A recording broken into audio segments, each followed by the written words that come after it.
Hey, welcome to Creative Block. We're your hosts, V. And Katie. We interview people in creative industries about their life, work, and hobbies while we doodle jam. We asked people on our social medias if they had specific topics they wanted us to discuss, as well as some drawing prompts.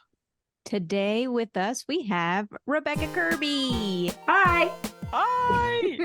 Thank you so much for coming on the show, Rebecca. I'm so excited to have you on because I followed you for a while and you make comics, you make shirts, you worked in animation. It's such a really cool career. So Thank you. That's Ciao. very nice of you to say. Yeah, I'm excited too because Kirby and I both went to the same college and hung out there, and they're amazing. And yeah, you guys are in for a treat. Yeah,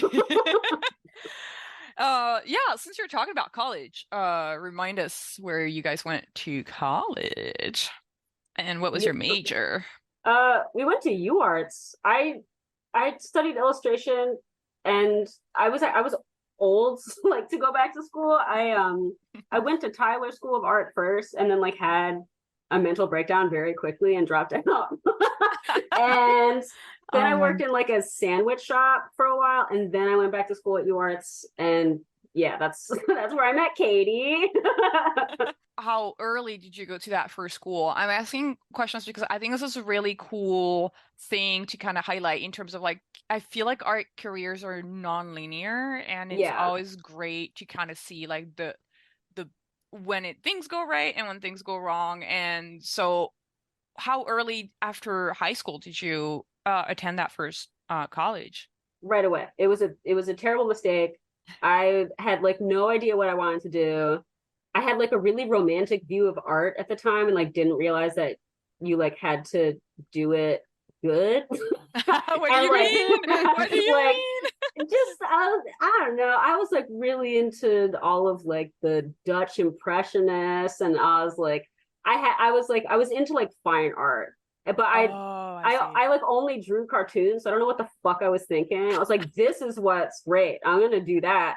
And I like was like drawing manga. Like I don't know what the fuck I thought I was doing. I'm sorry. I'm allowed to do that, right? Yes. Okay. So anyway, it was just like a terrible idea, and I was also something really mentally unsound. So it was generally really stupid, and I dropped out after the first year and had no idea what I wanted to do, and then just like worked like kitchen jobs and had a great time.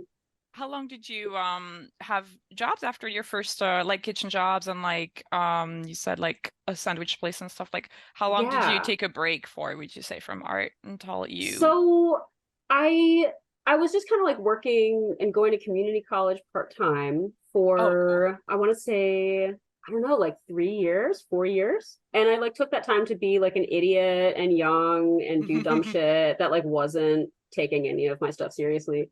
Yeah, that so I did that for a while, and I like took art classes at community college, but it, I wasn't really super set on doing anything. Just kind of like, I feel like if you're gonna be kind of fucking around and confused, like paying really cheap tuition to do it is probably a good idea. So that's what I did. Yeah. And it was just like, it was so dirt cheap back then that like you could just kind of take classes because it was fun or because you wanted to kill time.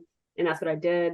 And then I transferred to the University of the Arts. I had already moved to South Philadelphia and had been living there for a while, and it just seemed like, okay, I'm like ready to go and do that. And I think waiting until I felt ready, which was when I was 23 or 22 or 23, I felt like I wanted to figure it out. And I still didn't figure it out until much later, but at least I was like ready to build the skills to get me there. You know what I mean? Because that's kind of, when you go to college to study art and you're like ready, you really want to get something out of it. It's like a much more rewarding experience than kind of wasting 18 to 22 having no idea and then being a bajillion dollars in debt. So that's so true. I feel like when you're right out of high school, you're like, it's like there's so much to grapple with. Like I feel like life was on such a like constant, like you show up to school, you show up to your classes, you get some grades, you graduate eventually one day, if you just keep showing up enough, I guess. Yeah.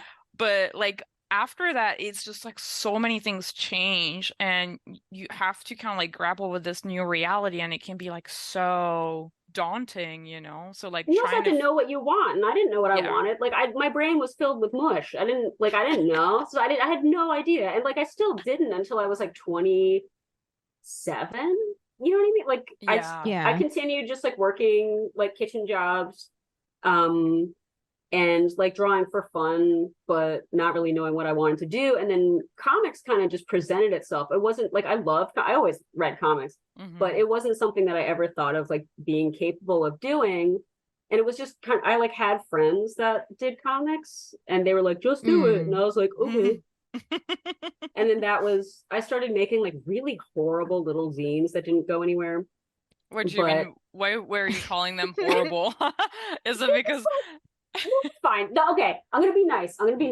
They were perfectly normal little zines, but I worked with someone at an art supply store who made, his name is Jason, and he would make these comics on like little 1-inch by 1-inch pieces of paper, and he called them dime bag comics, and he would sell them in little dime bags. It was like a cute little gimmick.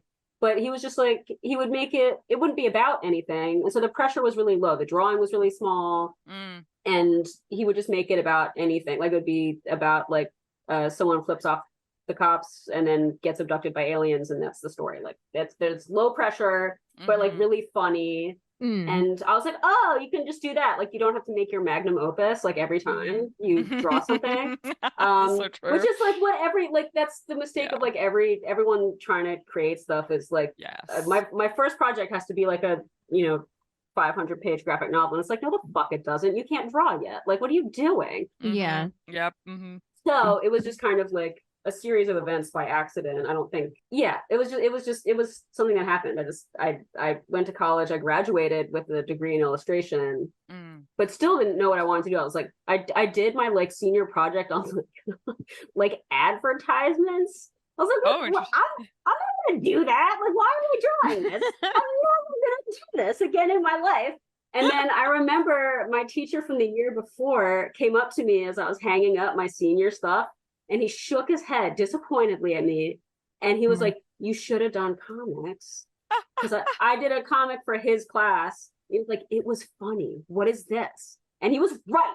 And that, I should have listened to him. He was in the military and he was very scary, and I should have just listened to whatever he said. I feel like he was in the military and then he ended up like to be a comics teacher. That's cool. That's cool. I feel like I remember who you're talking about. Like I didn't have his class. I wasn't in illustration, but I remember you guys talking about like this thesis professor. He was fantastic. I loved him. That's so funny. But like, did he pitch it to you that you should do a thesis in comics, or was he just like hoping? No, it was like literally, it was already done and I was hanging it up. He was just like, you made a mistake. I can't believe you did something so fucking stupid. He said it nicely, but like, the point was, look, your project is done. You did the wrong thing, you idiot. And he was right. So, and then I was like 25 or 26 when I graduated. And still, I like worked in a kitchen and like had a heroin addict boyfriend and like was just like having a bad time, like, and didn't know what I was doing. And like, it still took some time to like figure it out. I like experienced the worst depression of my life, like a year after graduating, just because I was like, oh my God, I'm like fucking old already. And I've never made anything, but I like have identified myself as an artist and I don't make anything. I graduated. I don't know why. Like, I don't know what for. How old were you again? Sorry, like you said 26? Yeah, so I finished my degree at 26. And it was already like, wow, I waited forever. I like dicked around, just like, I don't know, like going to shows and like being a dumbass. That's what life's all about. Yeah, it was like cool, except that it takes up a lot of time. And then you have to like catch up. And it was just, I felt like really hopeless and like fucked and just like crushed financially, and just like it was like a really hard time. Yeah. And that's why I adopted my dog. And as I was like, this will fix everything. It did sort of, but sometimes all you need is a friend. Yeah, it's true. And then also a friend in the industry who like helped me helped connect me with people who were already working at a comics publisher, and I like did pinups for them for a while, and that was kind of like how I got started, I guess, was like literally just I was like drawing like fan art and like participating in like drawing challenges and stuff from Tumblr, and then that was seen by people who worked in the comics industry, like the comics publishing industry, and then eventually I was asked to like work. So I did like penciling and inking, and there was I ended up working on that book for Roxane Gay. God, when was that? Like 2019 or something. And then I worked like pretty recent. Yeah. Yeah, that one was pretty recent. And like before that, I did like web comics for Vice and like just like little things, but it was enough to like keep me going, you know? So I wasn't like doing well as an independent contractor, but I was like working part-time at the art store and doing this. And then the only reason I went full-time was because I had health issues, and I couldn't do like physical labor anymore at that point. And I was kind of in a position where I had to make freelancing work, and it was awful. Like it was really, I like wasn't prepared. I didn't do all the like, make sure you have enough clients. Like I had like one client, and it was like really irresponsible, but I didn't have any other choice. Like I couldn't keep working. So I had to like, I don't know. I like hustled it out and just like took a million jobs all the time that were all like paying $100 because every art director, sorry, am I allowed to shit on art directors? Yeah, you can. Yeah. Just like every art director for like a periodical thinks that it's still like 1982 and we can pay our rent with like $100. I saw an article about that, about how the rates for the illustration on the New Yorker are basically the same. Yeah, I remember that one. And it's like, that's fucking crazy because it is, yeah. Yeah, like, I mean, anyway. I'm like, but it's just so sad because do you feel like, because you know there's this thing where it's like, well, if I get my illustration published in a newspaper or something, it in some sort of a way it's like a stamp of approval. You're like, oh, I'm like a renowned illustrator in the New Yorker, right? Like at the end of the day, it doesn't really convert into anything past that. Like do you feel like you get more clients from it? Yes, okay. One time. I would say one time it works. I would say if you can work for the New Yorker one time, then you can put in your website bio list of clients that you worked for the New Yorker, and then when someone goes to hire you later, you can ask for more money, and that's it. Okay. No, but what I'm saying is that you don't get more clients just by your illustration being absolutely not. Okay. I can speak to my experience, right? And I'm sure this has worked for other people, and I'm sure other people. I'll try to like talk chronologically, because like when I was in my last year in college, they talked a lot about like cold calling, like sending out your portfolios to random art directors, like, you know, which it was also at a time when this industry was changing a huge deal. And like obviously there are still art directors who do that, but for the most part you get sought out a lot of the time. And your portfolio is just posting on social media regularly, having a body of work really easily accessible. And at that time, that's kind of where it was going, and that's what happened for me. So I want to be like super transparent in that I have, in all of my art career, if you can call it that, I have never like applied for a job or like sent a portfolio to anybody. It's all been, I post dumb shit on the internet, and then somebody is like, I want you to do that dumb shit for my elegant newspaper. For my refined publication or like book or cartoon. And so I think that's sort of more aligned with like how things happen now, but I can't say it because I'm not an art director. I don't know. But just speaking from my own experience, that it was really contrary to what I was taught in school, which is, you know, there's like they were still telling us to like go buy the record of, or like the inventory of art directors' emails and phone numbers, because, you know, you could buy your way in, and they were still telling us to do that was a good idea. It was really expensive, but to do that and some of us were like, okay, like we will pay hundreds of dollars that we don't have for this. And then a lot of other people were like, what the fuck is that? And then just like posted dumb shit on the internet and got a lot of work that way. And I think that it depends on where you're trying to go. I think that I have both been really lucky, and also I'm like super unqualified to talk about a lot of industries because I don't really exist in one place. And I don't do client work at the moment either. And that's like another thing is that I'm like fully self-employed at this point. Which is super cool. And It I is. really wanna, yeah, because I think it's like that is also, I'm sure, like the goal of a lot of people out there, like mine included. Yeah, But go for it. right. But it's like, how did you make that jump of like thinking about, all right, like, well, now I can't do these like side gigs like the art store and like the kitchen work anymore because it's like too taxing on my health. Like that, you didn't have a choice there. So you kind of started being self-employed. But then how did you kind of decide like, okay, I can just skip all the client work, I guess? So what happened is I was primarily working on client work, and it was really, really awful, if I'm honest. It was all like, all the jobs were like at best $500.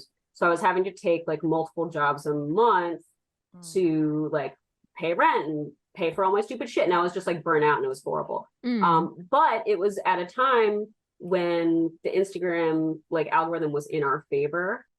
So I could just like post any stupid shit and it would do incredibly well, and I would get enough attention that people would write to me and ask for like commissions or something.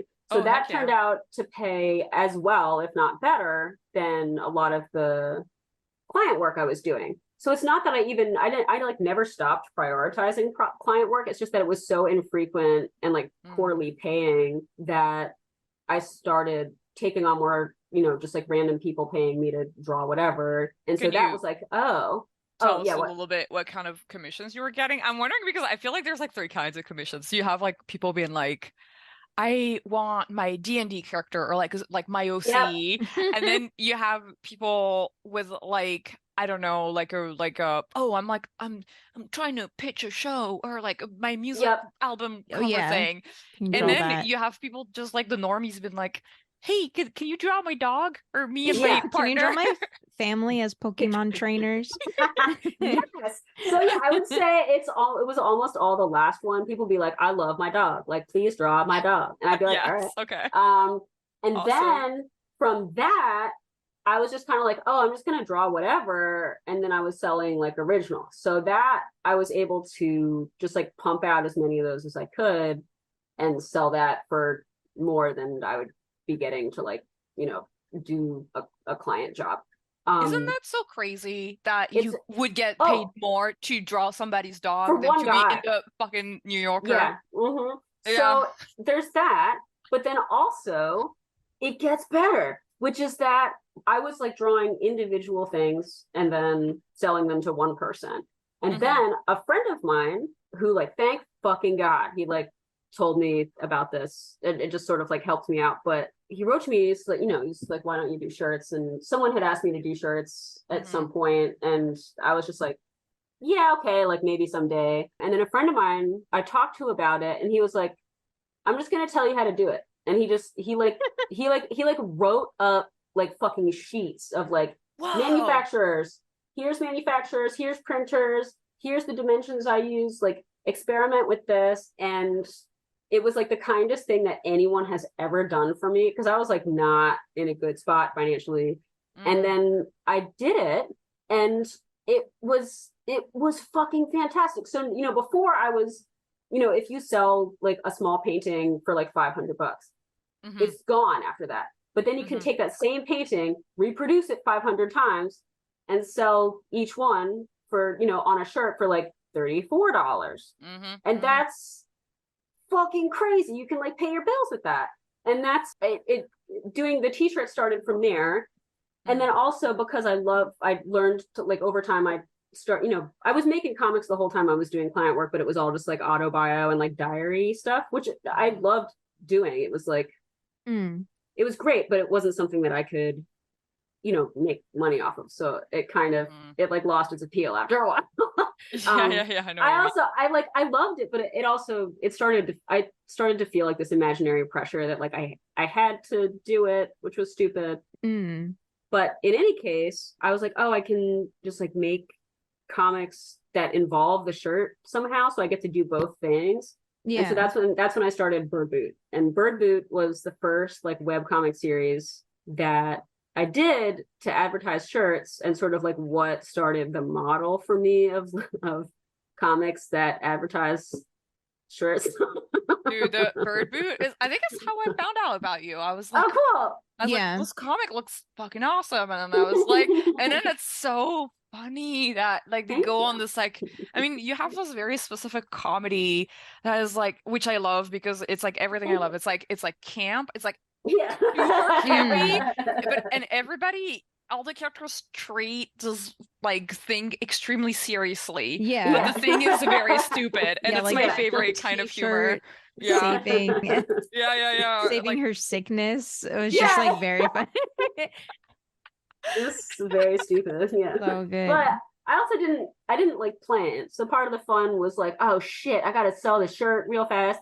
And so every day I was like trying to write some new thing, and would have to draw it that day and then post it that day. Yeah, it was also just I was limited by like time and ability. So you have to make like the silliest premise possible for you to like work with. And it was fun. It was a great time. I loved doing it.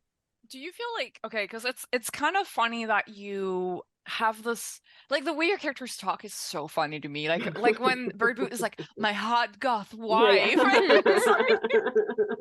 Do you write it that way because you're like, oh, that's funny, or is there like, you know what I mean? I'm wondering like, and then it kind of taps into an audience that is kind of like, I feel like if you're gonna have like a hot goth wife character, it's kind of like very like metal in a way, or like very like and did you kind of just like randomly think up of that, or are you just kind of like in that sphere, and so that's kind of how you I think it's just understanding that like these are if someone's reading my comic online, then they're gonna be involved in like online culture or whatever, and I think making use of it or like building something out of it is a really funny, silly thing to do. And like I think all of my things are just like really heavy satirical references to things that already exist in I don't know, in some way. Oh my god, the little bow on Tree Trunks' butt. I almost forgot her fucking bow. God, oh my god. This is the next series of t-shirts. Yeah, the next oh my god. Yeah, adventure time. Thank you so much. Oh my god. There you go. Old lady, would you ever draw an old buff lady? Oh my god. So every single character I draw is at least 45. So I would like to make that extremely clear. Love that. This is something that like I've been collecting. When I started doing this, I'll talk about why I started, because that's a whole other thing in itself. But basically, I use specific bodybuilders as the models for these characters, and all of them are in their 40s at least. And it's like, it's so fucking metal to me. Like all of these like menopausal women just like fucking, they could kill me. It's fantastic. I hope they do. It's amazing. But like, so yes, I would, and I will, and I do. So there you go. I love that, especially because like, I don't know, you've probably noticed like maybe a lot of your audience or just like people on social media, they're younger, they're like probably like 25 or under, and they're like, oh my god, 40, that's, I know, you're dead. It's like, no, you're not. You're still doing like amazing stuff. Like women are weightlifting, like it does not end. We're like making comics and stuff. I think we're all over 30 now, and it's like, well, you don't just turn into a skeleton. I'm sorry. You still have to you have to do it forever. Oh my god. Chained to the obligation. Making comics. Chain. The chain. I know, forever. God, what was I talking about? I was talking about some kind of crap. Yeah, like the shirts and your audience and like how you're like leverage like meme culture and kind of like internet culture. Oh yeah. Well, so the hot goth the hot goth boy that was just like that was really big in like 2020 for some reason. And so I drew her like I need a big titty goth girlfriend or something. And I was just like, oh, I'm gonna make her the fucking star. She's gonna be a star. So I drew her and her like ailing academic wife. I wonder, okay, this is just me like speculating and going on a huge tangent, but I wonder how many people read the comic and was like, Bert Boot, it's just like me. Like, you know, like these like frail men, intellectual men that are like, ooh, I love philosophy and I wish I had a hot god big booby wife. Well, no, that's what I'm doing in beef too. I can't help it. This is my niche now, I've realized. It's my horrible, disgusting niche. It's like little fucking wieners being like enamored with these big, beautiful women. And that's what I draw up. I have a disease and I can't, it's terminal. I can't stop doing it. I feel like, though, to be fair, I feel like I don't know, this could be wrong, but I feel like if you're into comics to some extent, you're a little bit like growing up as like not an outcast, but like a weirdo, like a little nerd person, a weird nerd person. Like, like you could be in like anime club or like Warhammer, like whatever these clubs, DDR club. Yeah. But at the end of the day, what unites all of these little weirdos is the internet and comics. Yeah, no, it's true. And it's nice. It's like, it's fun to exist in that world. Like, but in the sense that it's my job and not anything else. But it's, yeah, it was definitely cool to like see it snowball. And just like, I got so carried away. It was so fun for me that sort of being forced into this and then making it like this fun thing I could do was great. And then I've been doing it for since 2020. Yeah. So I've been doing it for like 4 years. Nice. Right? Yeah. So it's been I've done like a couple client jobs since then, but I got to be really choosy, and that's like something I never thought I'd be able to do. And yeah, so it's dope. That's so cool. That is so cool. I feel like yeah, dude. It's like awesome that you figured out like the shirt and you had like your friend kind of like running you through it. And yeah, he was a lifesaver for real. It was something special. It was really nice of him to help me out that way. Do you feel like shirt is the main way you make income, or do you still also do commissions and or prints? No. No, just shirts? It's just shirts, yeah. So I have been on only shirts, a shirt only diet since 2020. And then so when I have done client work, it's just been like and I think I've only done like 3 client jobs in the last 4 years. Or like, you know, employer independent contractor jobs. It's just been all like the small biz for the last couple of years. And it's just because merchandising is really effective, and webcomics still have a really good reach. So while ads might not, and I have no interest in advertising, I've never paid for an ad. I don't know how. I don't know. I was going to ask you. Yeah. I don't know. I shouldn't be running a business. I don't know what the fuck I'm doing. But I do know how to draw a dumb comic really fast and make them say something fucking wacky, and then people share it to their stories because it's so ridiculous, and then people buy my shit. So that's like, it's all been really organic, and I don't know how to run a business because it was an accident. So I don't know. I feel like I should have like wisdom at this point because it's been a couple of years, but I really don't. I'm like stumbling through this all the time. And it's really just been like the kindness of my friend to tell me, like, here's the size that you make your shirt, dumbass. And then me kind of looping in like narrative storytelling as like a tongue-in-cheek way to advertise a shirt. No, it's really smart though, because like people get invested in like the story and the characters, and they're like, oh, I want like a commemorative item to like remember like enjoying this comic and like loving these characters. It's really smart and fun. I hadn't thought about, that's a really nice way to think of it, actually. That's yeah. I like that. Aw. Aw. That's how I feel. Yeah. Reading your comics. I think it's the first time I've ever seen. I think you're the only person I know who does that online. Or Wow. I mean, the only other person that I know who sells shirts is Wizard of Barge, but Oh yeah. he doesn't make as many comics to sell the shirt. Usually it's just like a drop and it's like a Mhm. little meme comic or something that's like, Yeah. oh, that's the shirt. Like the meme is the shirt. Mhm. And I think Which I it's like think is very smart. Yeah, it works. yeah. It's like, and it's funny because I found out about him through ads. Like the first time Yeah. ever I saw his work was like, it was like a promoted ad, and I was like, Mhm. damn, this is the first time I'm getting an ad that I like. Yeah. No, I have friends who have like bought his shirts, and it's all because like paid ads have worked for him. And that's like very sick that it actually works. That's so, yeah, it's so interesting. Yeah, and you both use the same printing place Mhm. for your shirt. Do Yeah. you do you use their fulfillment service, or do you Mhm. like do all of the packaging yourself? Hell no, absolutely not. So like the main reason why when I was doing like jobs more, the reason why I didn't start getting into merchandising earlier was because I had tried a couple times, like just with zines for fun, but I ended up selling more of them than I had expected.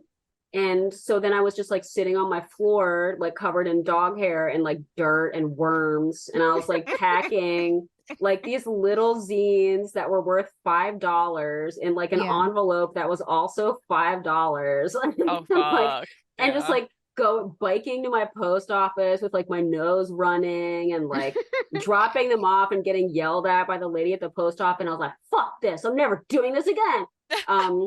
And I just like no, no. I know myself, and I absolutely will fuck it up if there's a way to fuck it. So anyway, when I reached out to them, they had a fulfillment service, and I was like, well, let's just do that. That's fantastic, and they do an unbelievable job. Like like shit gets out on time, shit goes where it's supposed to go. Like they're really responsive. I love them. So yeah, they're great.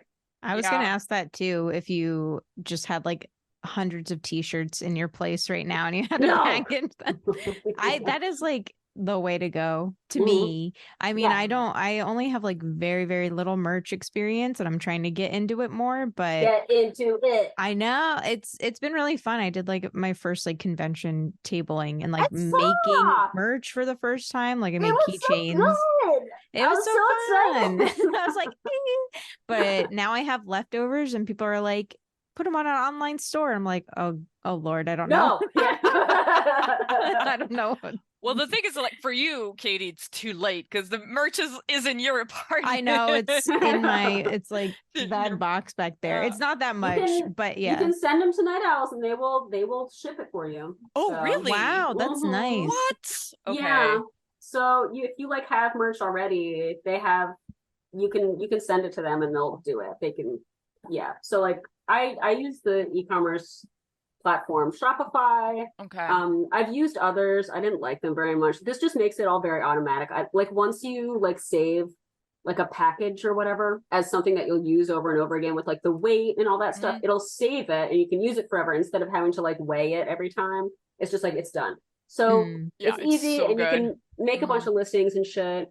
And then you can also add employees. So like you can add your fulfillment people and then they can see the orders too and handle it that way. So it's just that's what I was wondering. I was wondering how you had them linked up, but now that makes so much sense. That is so cool. Oh my God. It's fucking so sick. It's like, and again, I'm a moron. I should not be running a business. I'm a really stupid person.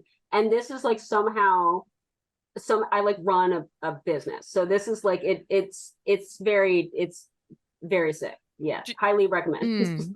How's taxes for you? Is it scary? It's bad. It's very, very bad. It's the worst thing. So I am still trying to like figure out this shit. And like oh my God.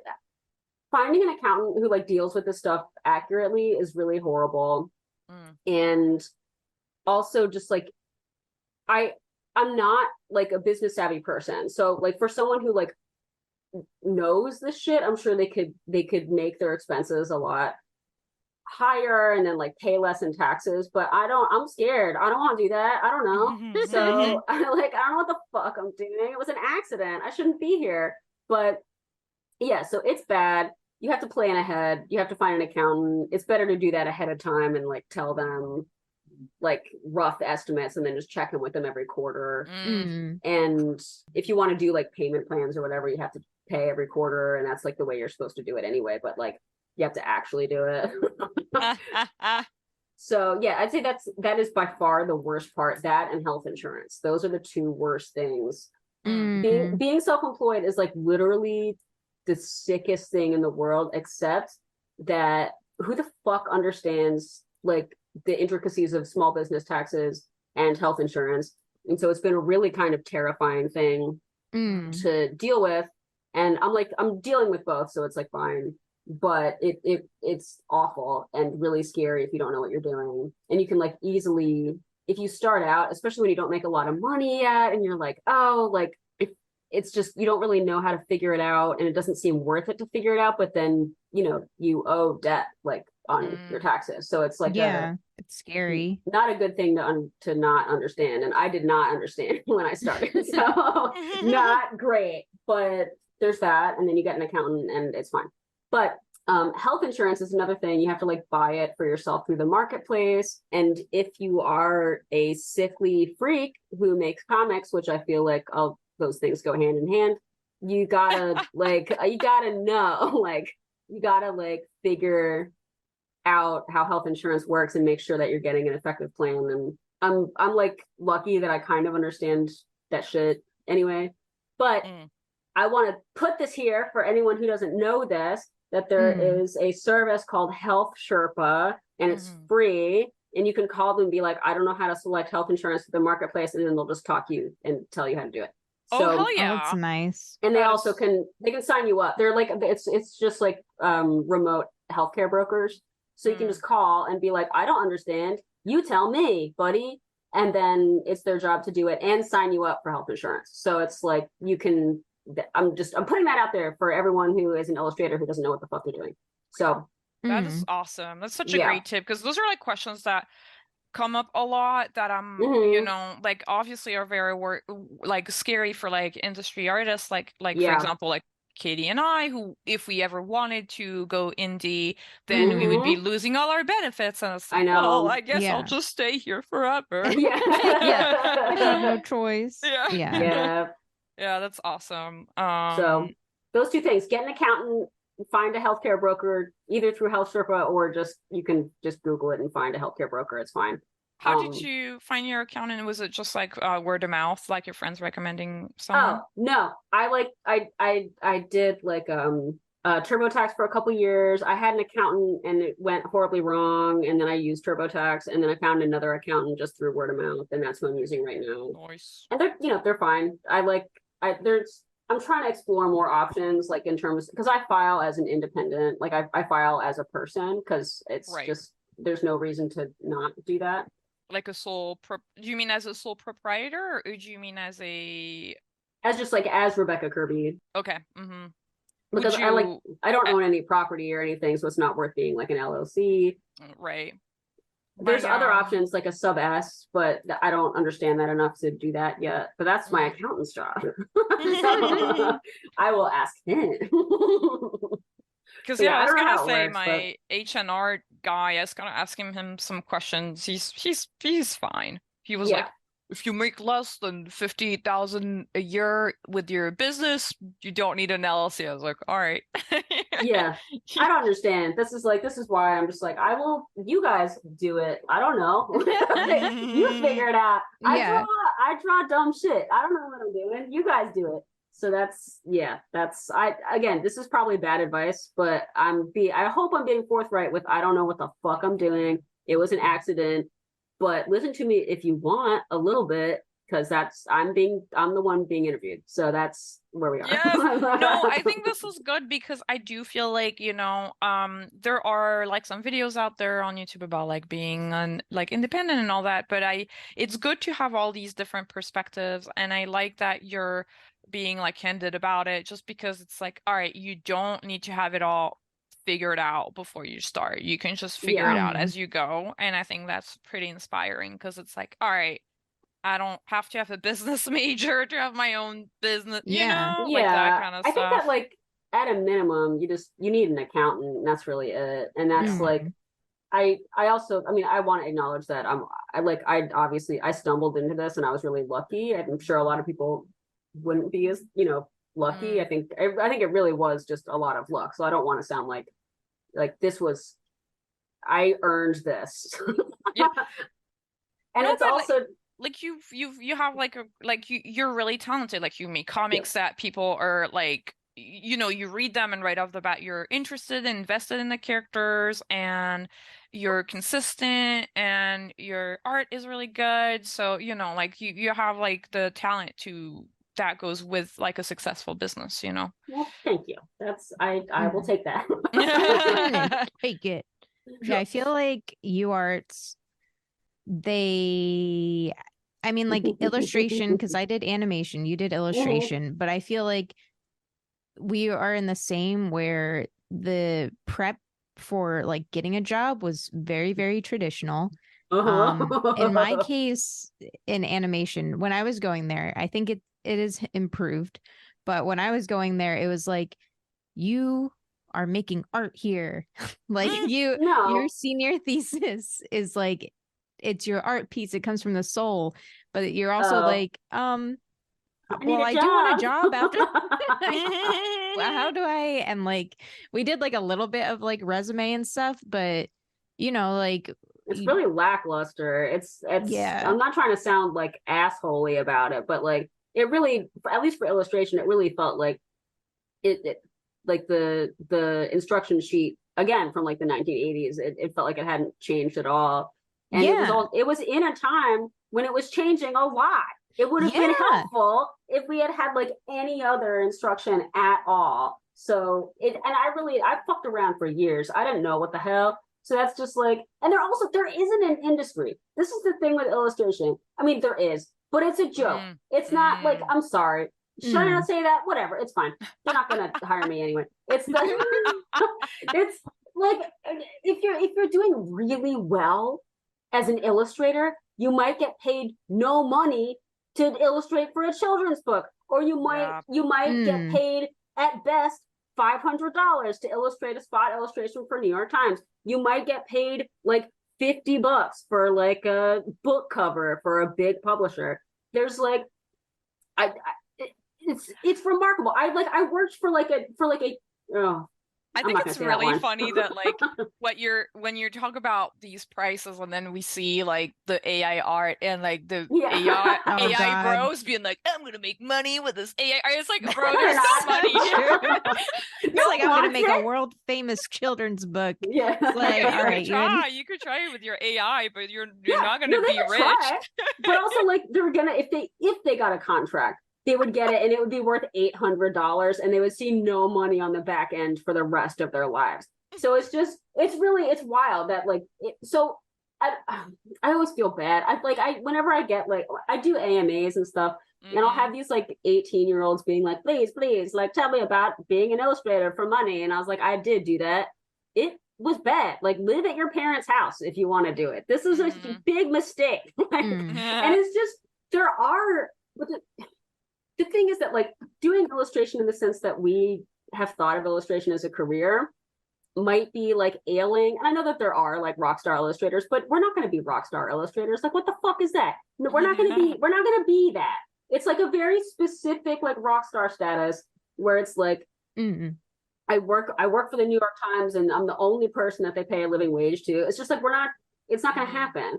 So like, it's like so rare. It's like so few places. Yeah. But on the plus side is, why would you aspire to be that when now you can do not that and make a living doing it?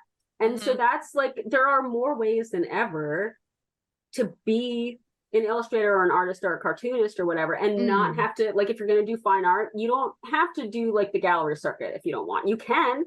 But you can like post your shit on TikTok and some idiot will buy it for $1 million if they want. Like, you can just be chronically online and make a lot of money if you want. It sucks, but like a lot less than other jobs and a lot less than being like a traditional illustrator in a lot of ways. Like, I don't want to draw beer bottle labels for like $5. I don't want to do it. Yeah. I want to do stupid shit online and make a living wage. So that's what I'm doing. And everyone else should too, but not that much because I don't want to become irrelevant. So you don't want to have too much competition. I do like, I tell my husband Drew, I'm like, do you think we're gonna have like doctors when we're older? Is everyone just gonna be like, oh yeah, no, I'm gonna like have a lawyer child. Yeah. Yeah, but just like everyone's on TikTok and like, and I'm like, I don't blame them. It's like, it's not easy, but it's like easier than ever to like go on TikTok, be like, hey, I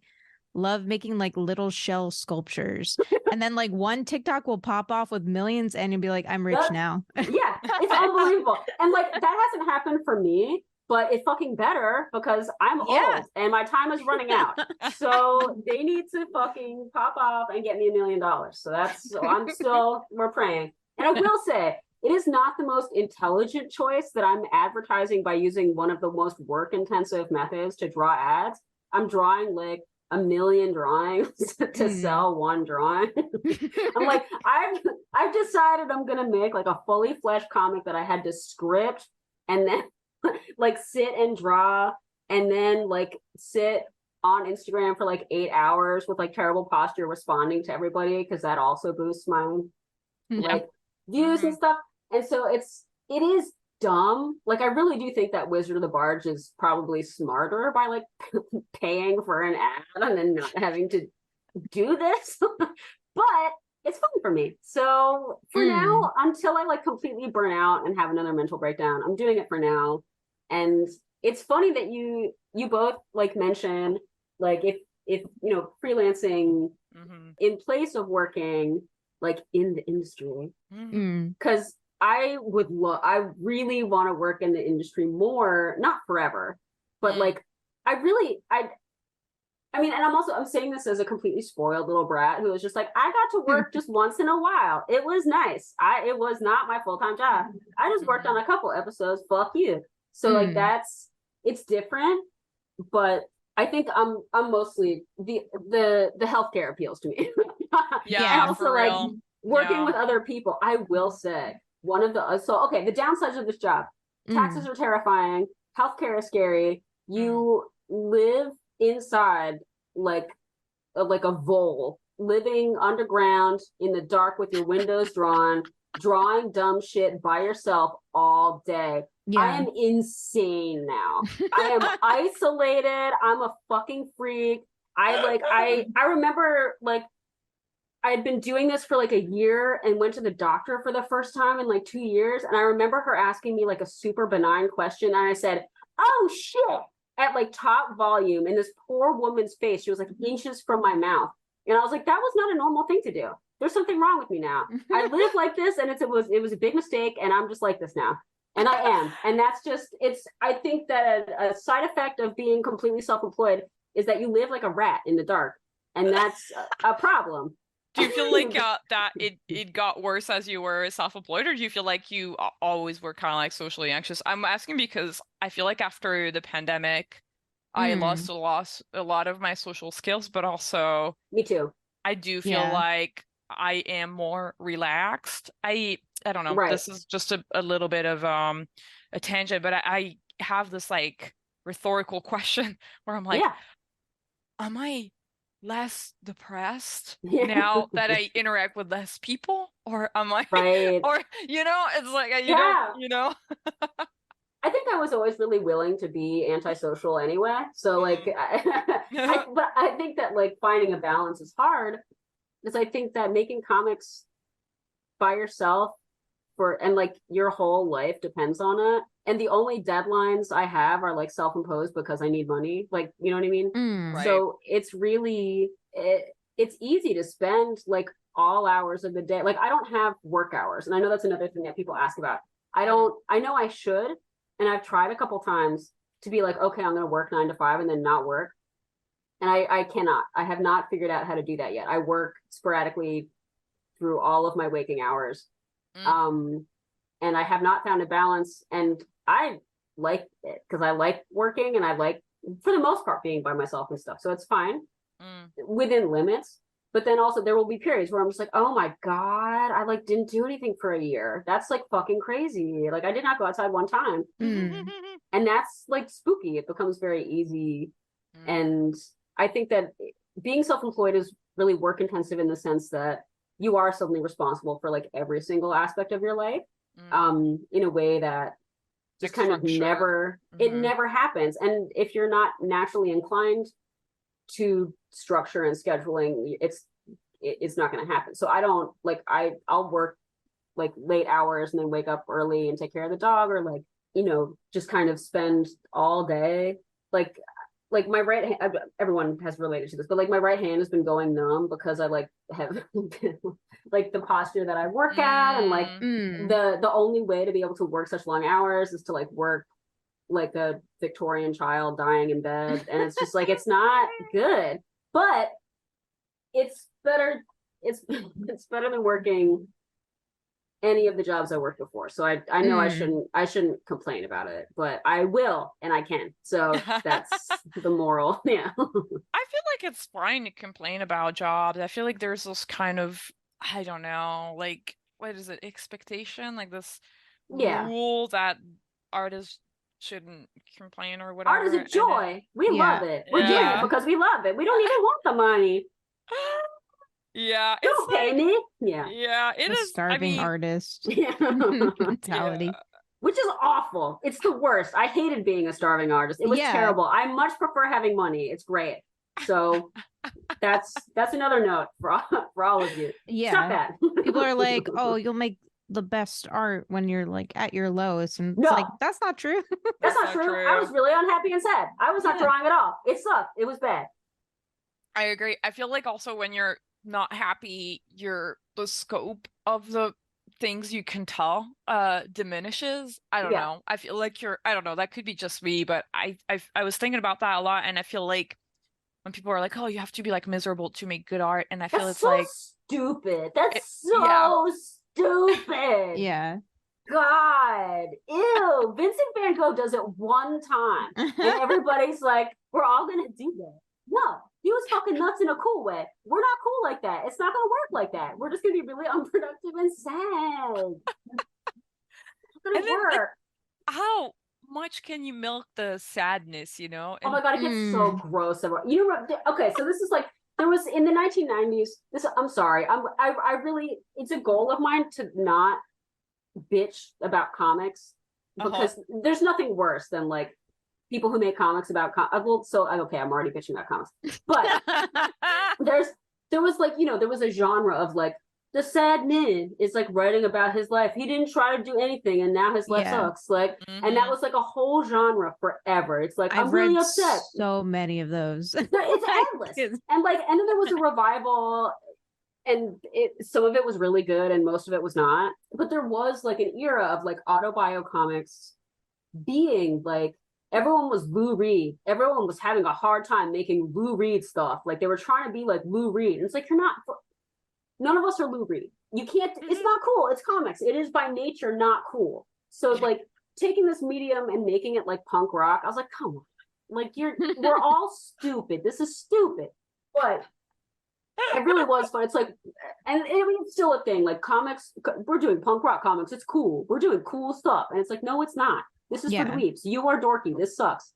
It's fine. But like, I just remember like that being like the intersection of like comics and art, and like peak like misery as a conduit, and like misery being the whole point. And I remember like it sort of became a thing again in like the 2010s, and like and when you say like, comics, do you mean like indie comics, or do you mean like even mainstream comics? Like indie comics, okay, like the big indie comics, you know. And like some of them were done really well, or like some of it used that as like a backbone to make really funny or interesting comics, or like really heartwarming comics. So it evolved a little bit, and it was cool and it was nice. But I really do think that there's a limit. And then I think that it got really oversaturated, and just because of social media, which is both, it's a double-edged sword, right? So it's cool because everyone can make a comic, and it sucks because everyone is making a comic and I'm supposed to look at it and I don't want to. So that's like, there's a lot more to look at. And again, it is generally a good thing, because before, I remember being a kid in like not even 2000. It was like the late 90s when they were starting to color like Marvel comics with Photoshop, but no one knew how to use it yet, so it looked like ass. Like it really just complete anus, and they were really abusing like the lens flare on everything. It looked it was the worst Everything thing was I'd ever like seen in my life. glossy or like made out of steel. Primary everything was colors. Yeah. But I was like, I remember going to the library and getting like a Spider-Man comic. So I was like, I want to read this. I want to read about Spider-Man. And it was unreadable. And I was like 11. I was stupider than I've ever been. And it was disgusting, and it should not have been allowed. And it was just like comics.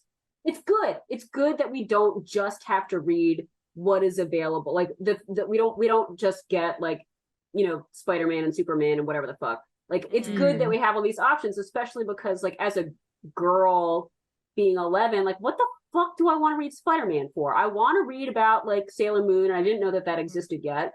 So then when it came, it was like this revelation. I was like, oh, there's, like, comics that are, like, not garbage for me. Like, this is life-changing. And then that ended up being, like, seeing that there were other options became, like, this life-changing thing that obviously I reference all the time now. But there was, like, a real, and I think that the Superman comics and stuff, they did have, like, they were very silly in a lot of ways, but they did have a sincerity to them, because they were symbolic at a really important time in American history, right? Like the American hero, like the pinnacle of strength and like masculinity and whatever. And so that was really important for the time. And then in the 80s and 90s, we started getting we got like girl comics. And then in the 90s, we got like Borders Bookstore got like manga and all of these like girl romance or like magical girl comics. And it was something that wasn't an equivalent. It was its own thing. And it had like similar tones of like, like we are girls and we're powerful in our own way. But like it being, and like similar humor sometimes, but it took itself really seriously in a way that like when you're 13, everything is very serious. You don't know that there's an alternative to things being very serious. So it was honestly having this like really beautiful and sincere thing to read was so sick and refreshing, I think, from things either being like misery or like about the world's most powerful guy. So it was like, it's cool. There's like other stuff. And it's nice that now, because of the internet, there is other stuff. And like, I don't want to look at most of it, but I'm glad that it exists. So that's, I agree. That's my speech.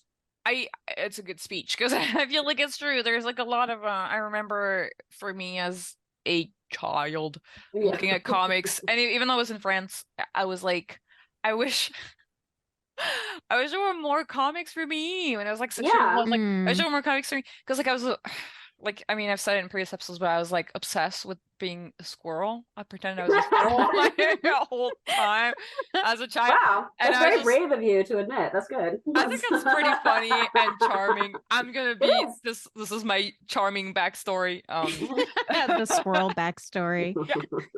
But I was born a squirrel. I was born, and no, and I was like, I wanted these. There were a couple comics with like animal main characters, but not that much. Because I think the cool thing about animals is that they're kind of gender neutral. So I think when you don't know yet that you're non-binary, you're like, I like this dog because I don't know if it's a guy dog or a female dog. Yeah, it's a big deal. And so you're kind of like, oh, I can root for that. But there's not a lot. There's not a lot of like animals doing detective work or something. I don't know. Like I like mysteries and animals. Did you like Tintin because you couldn't tell if Tintin was a boy or a girl? Because that was my appeal to Tintin. Oh, that's funny. I actually watched the cartoon, but I did not really read the comic. I kind of do want to read the comic now. What I read more is Peyo, who's the guy who did the Smurfs before the Smurfs. So I don't know if you guys know, but the Smurfs are actually an offshoot. It's a spin-off comic. It became really big, but it's a spin-off comic from a previous comic called Joanne and Pirouette, and Pee-weet in let me see. And I was obsessed with Johan and I think Wow. yeah, Wow. Johan and Pee-weet is an English name, and I was obsessed with it because you have these two like knights. Like no, the older guy is a knight, the little guy is a bard, but he and the jokes are so cute. It's just like he sings really bad. He wants to sing all the time. The knight is like, shut up, but he's too nice to tell him to shut up. And it's just, you know, little stories like, oh, there's like a weird thing in the woods, and so the Classic. adventure, you know. Yeah, medieval Europe. Yeah, it's my jam, and I just want to so make shows cool. about that, but it's really hard to anyhow. And the Smurfs are like they're a little like kind of like deal of the week kind of thing for them, and then they had their spin-off. Oh, But that was my big Aw, comic. The that's art really is so cute. It's yeah. adorable. Yeah, and he's like kind of, I don't know. There's I think medieval clothing are sort of gender neutral as well when you look at It them. is. It's like, Yeah, they Yeah. have the little It's like, tunic on. yeah, it's like a yeah, little the skirt. tunic. Yeah, you're Yeah. like, oh. Did you read all of those like young adult novels that were like this was my big appeal was a lot of like all of the stories about like I'm a woman, but actually I'm gonna dress up like a man so that I can go to Yes. war and ride a horse around. And that was my shit. That was like all I wanted for me. And I was like, it was the fantasy. And then you get really good. You're like, I'm a woman, but I look like a boy, and I can use a sword better than any man, and like Yeah. I've usurped the king. And actually, fuck you. That was the fantasy for me anyway.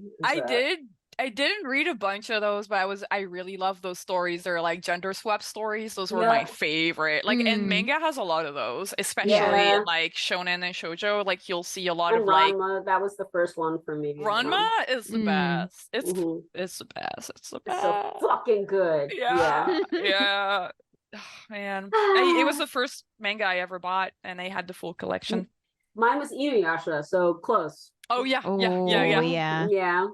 Yeah, that one's great too. Rumiko. I know. Queen. Yeah, and so you worked on Adventure Time, and I was wondering a little bit about like how you got the job, what you did, and like how was the experience like for you? So to clarify, I worked on Distant Lands. I worked on one episode of Distant Lands, but I'm still gonna say that it was like the highlight. It's the coolest thing I've ever done. And I had done revisions for Summer Camp Island. So I had worked on a couple episodes of that show.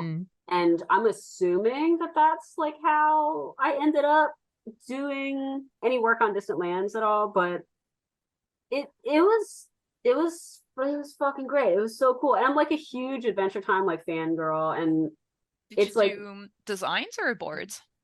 I did revisions on boards, so that was that, and then it was the same on Summer Camp Island, and I did a title card or two title cards, I can't remember. Oh, cool. For them, and that was cute. But I honestly, I can only guess because I didn't. It was like never a goal. It was like the coolest day of my life. I opened up an email from somebody at Cartoon Network who had emailed like my then closed like big cartel shop email. It had been closed for years. They're like, we're just trying to get in touch with Rebecca Kirby. Oh my gosh. I was like, no, that's the wrong one. And I felt really bad. And I was like, it was not great, but it worked out, and I got to do stuff for them. And I don't know, I'm not supposed to joke about OCD, but I'm gonna. So I have OCD, and it's like it's my dream position to be a revisionist, because I get to my whole job was just like, this door is opening the wrong way actually, and you guys fucked it up. And then I get to and then I tell everyone that, and then I redraw the door. Yeah. So it was like, it was so cool, and I loved it, and it was like very fun. And Distant Lands was such a small role, but I like freaked the fuck out, because I think Adventure Time was what got me back into drawing cartoons as an adult. So it felt like this really surreal thing to like get to I was like, oh, I get to talk to people. Yeah. work on this shit. And I mean, like now I'm friends with a couple people who've like worked on it. And so it's like, it's really nice. And I feel like I have to hide being an Adventure Time like freak.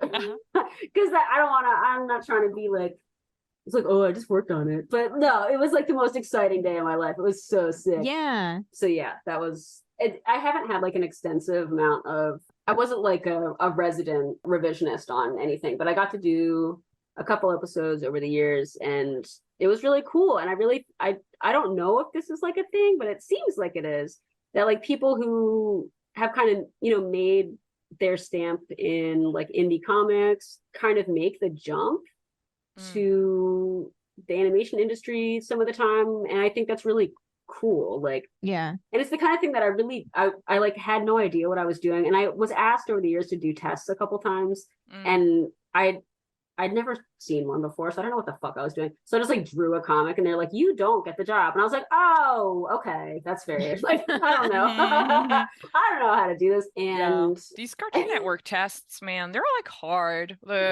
For the boards, I feel like because I took a lot. I took the Ben 10, I took the We Bare Bears twice. Oh shit. And I got rejected from We Bare Bears twice. Oh yeah, no, I definitely, I was asked to do it for a couple of shows and I was like, oh cool. And I never got a job doing it. Yeah. That way, like I've done a lot of freelance jobs, but I've never gotten like a resident job, even though, you know, I was asked quite a few times, and every time I was like, and I remember like checking with my friends who like worked, I was like, is this one good? And they're like, it's fine. I was like, okay. Because like after fucking up my first one, I was like, someone has to look at this. I'm not responsible enough for this. And I didn't get any jobs, and that's, you know, it's fine. I'm gonna be bitter about it forever. But yeah, it was the kind of thing where I know that there are people who like successfully make that jump like as a full career, and it is something that I think if I would like had the opportunity to do, I would probably do. But it's definitely, I don't know, it's cool. There's like, it was neat to get to see behind the curtain and like get to work with people, and it like on a project that you feel like there's like a collective, and then there's like a product at the end. Like it's, I don't get that experience. I work like solitary business all the time. So it was like a much different experience to get to like work with everybody. Everybody does their job. You get to talk to everybody about this. Like everyone here likes cartoons. It's fucking so sick. And I don't know. I thought that was really cool and not something that I get to experience much. And like it was, you know, I've worked in books and stuff, and it was still different. Like it was cool. Everyone seemed like they're there because they, you know, they have to have a job, but also because they like cartoons. So you know, you have that in common. And like in books, it really has the drawing, the 10 across the board. But it's definitely like the most exciting thing I've ever done, I think. And I still like, I think back and I was like, oh, that was so sick. Like, I can't believe I got to do all that stuff. And I got to do like, I got to do artistic development. I got to do for that new Netflix show that I think is Dan Buterman's Carol and the End of the World. And that was really great. Neat because cool. That was like in the very, very beginning.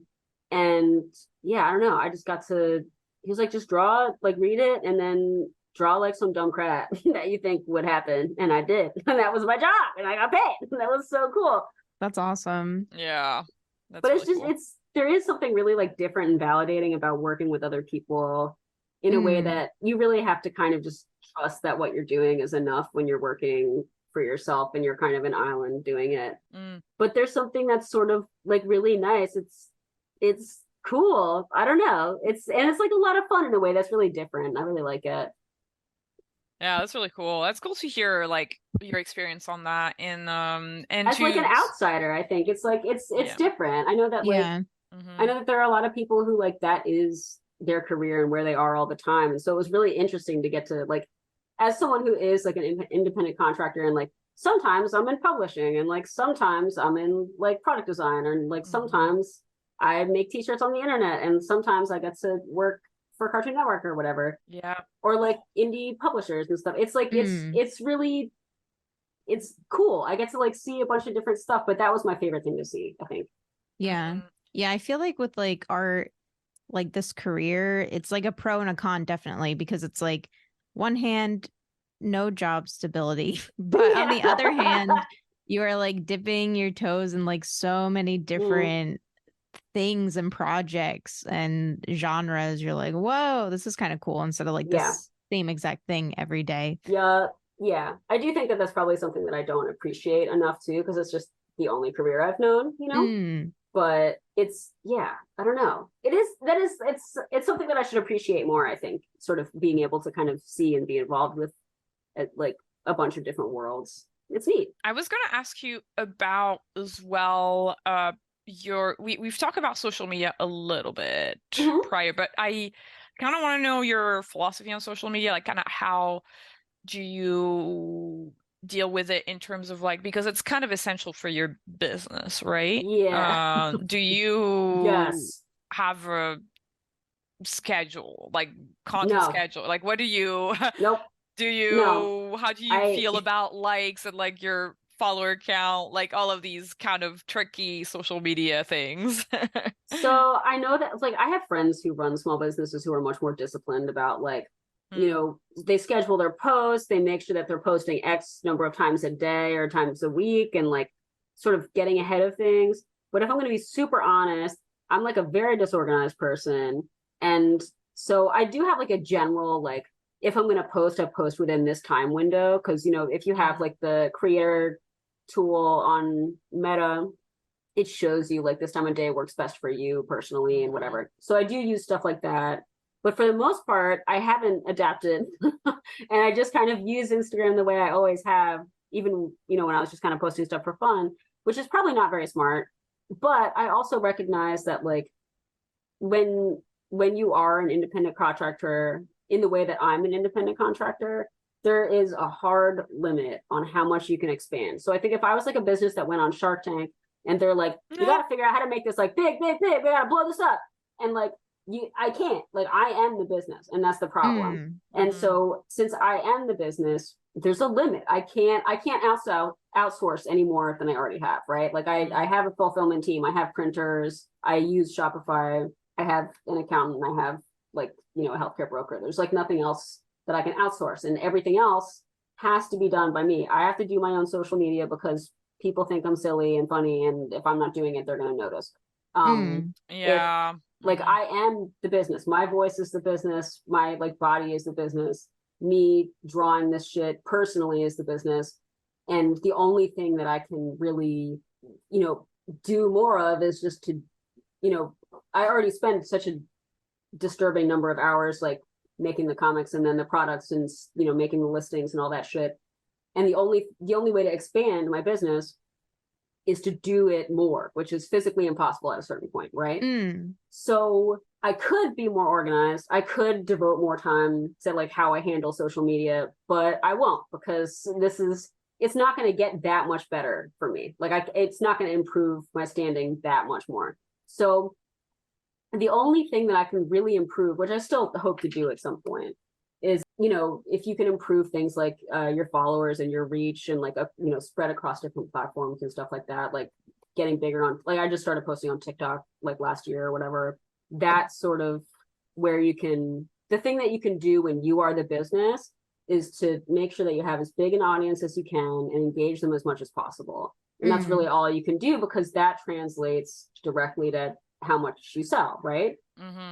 And like I'm not going to buy an ad. Like I could, but I won't. And it's just I don't know. I think that like how I feel about social media kind of becomes irrelevant, because there was a period for like the first 2 years or the first year of the pandemic where I was like, oh, this has become really unhealthy for me, right? Because I was posting autobio comics for years at that point, and that's what got me my following, was posting autobio comics. And so like I built my entire platform on posting these really personal, emotional comics, and it started out as like cathartic and fun for me, and then it became validating because people liked it, and then it became really fucked up because I felt like it was my job to like expose all parts of myself for the sake of content. Because again, it started with me being the business, me talking about my thoughts and me drawing it. My experiences were the content. And then I made a comic about my experience with, like, every 3 years I have to get an upper endoscopy and a colonoscopy. And like, it's I have like growths in my stomach. We have to check to make sure that they're not cancerous, like every couple of years. And my mom has cancer that started in her digestive system, and so we have to stay on top of it. So it's not bad, but it is terrifying when it happens every 3 years, just because I'm waiting to be like, is it cancer yet? Like, and it's the kind of thing. So I made a comic about that experience, right? And it wasn't a very serious experience, but then I wasn't thinking about the effect of, like, is this gonna hurt me or feel like too much down the line? And then I like went to SPX and was selling it and was just like, what the fuck am I doing? Like, it was like nice and cathartic to make it, but now it's a product, and like all these people are coming up like at my table, like staring at my face, like smiling, being like, give me $5. And they're like reading a comic about like probing my anus. And I was like, this might have not like been the healthiest thing for me to do, actually. Like, I'm glad I did it. But it hit a point where like I was making comics all the time, and I felt like it was my obligation, and it wasn't getting me paid. It was getting me attention on the internet, and it was getting me followers, and it was getting me likes, but it wasn't translating to money. So it became really unhealthy, because I felt like I had to do it all the time and then also be doing client work all the time. So it was not, I had 2 full-time jobs, one of which didn't make me any money, one of which was obligation, and I was the product. So it was not healthy. So I decided, okay, I'm not going to do that anymore. I'm going to take some time away from the internet, whatever, just draw whatever I want, work on personal comics. And then I didn't have any money. So, so I had to be like, okay, I'm returning to the internet, but I'm just going to guard myself a little bit. Right. And so I started the Bird Boot. I started all that shit. So I didn't have to talk about myself for a while. Right. Yeah. And I was making money, making comics, and it wasn't about me. And it was a huge relief. But it's still really hard to separate yourself from it, and like, your worth from it and all that stuff.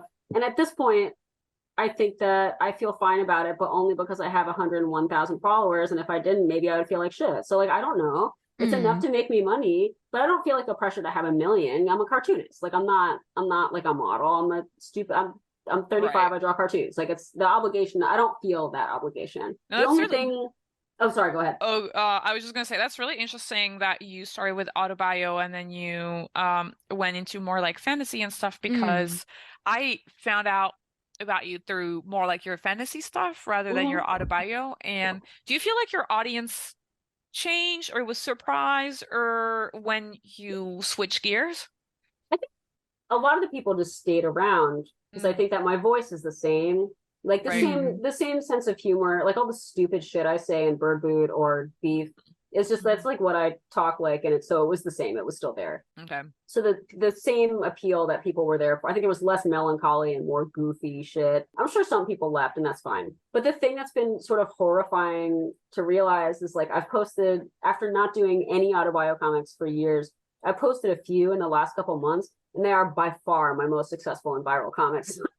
That I posted in years. I feel like, man, because I keep hearing that in the graphic novel world. Like, if you want to publish with the big publisher or whatever, get literary agent, it's all like autobio. And I'm like, it's all autobio. But the problem with it specific, and I'm going to say this, and I know I will never get published again, and that's fine.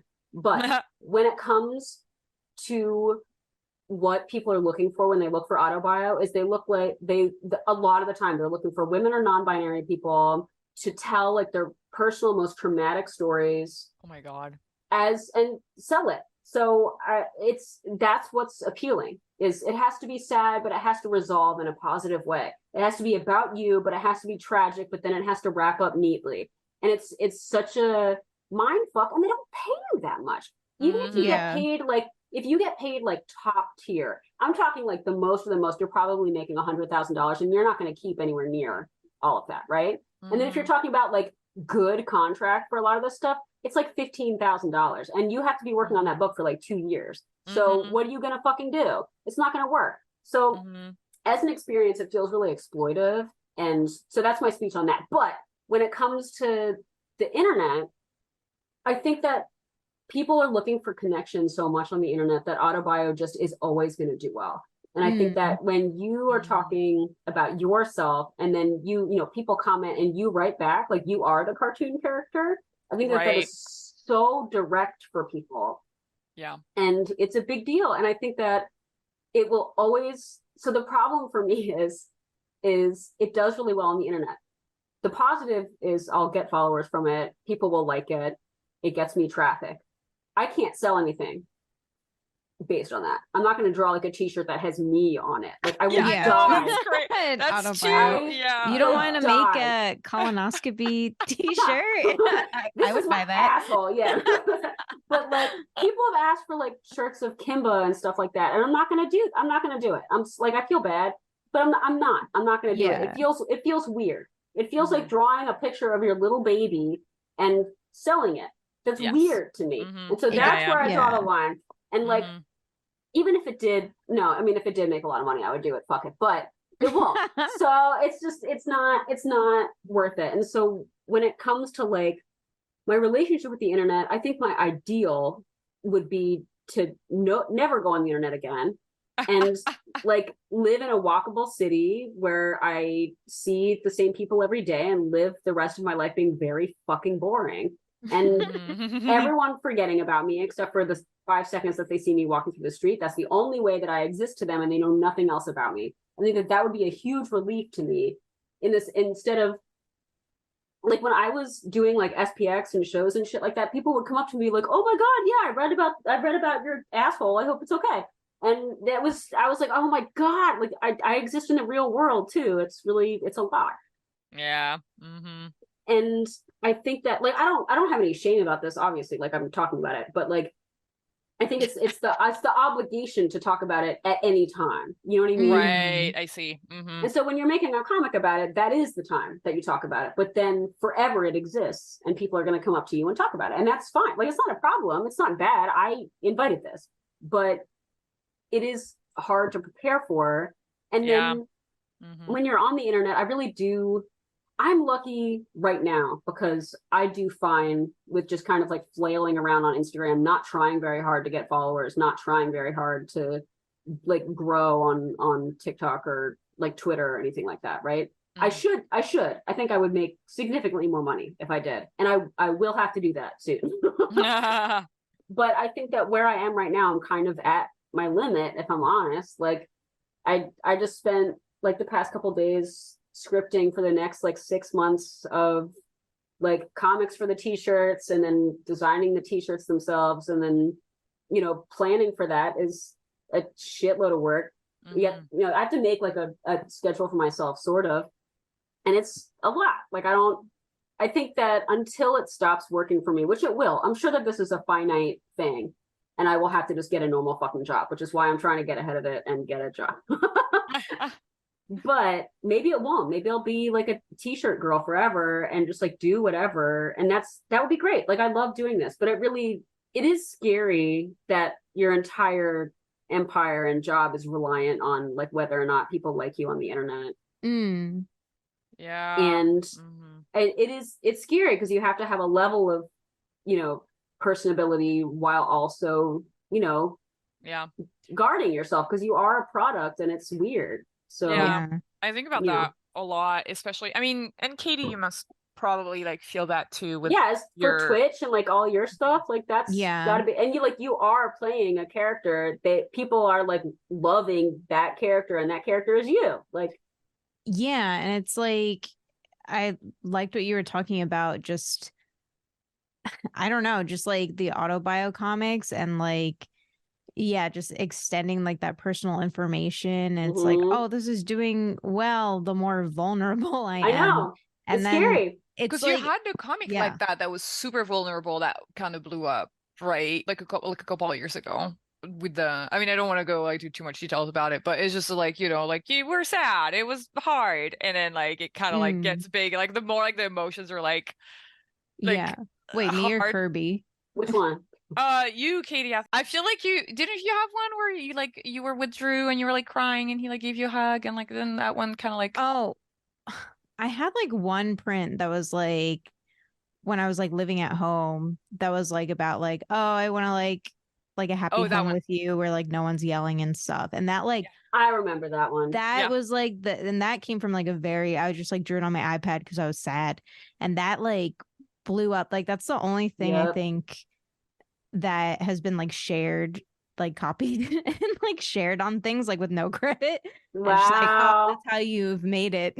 I guess. Yeah, people so steal true. your shit. Yeah. But then like for me, I'm like, oh, I probably wouldn't post that like on a public thing, like on Facebook for my family to see or something to make them feel bad, which is funny. But yeah, it's everywhere. Yeah.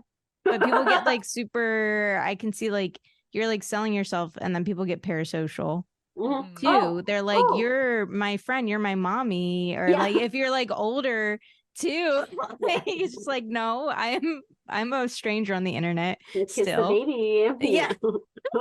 No, so more on this. So because this is interesting. This is like the price of being on the internet, right? Yeah. So as a really direct consequence, I've had stalkers. Oh shit. Yeah. And so I'm at the point now, I actually, so part of the reason I went on a big hiatus of posting apart from like any super necessary work for t-shirts, right? Because I post my stupid little vignettes of my life on my stories and stuff all the time.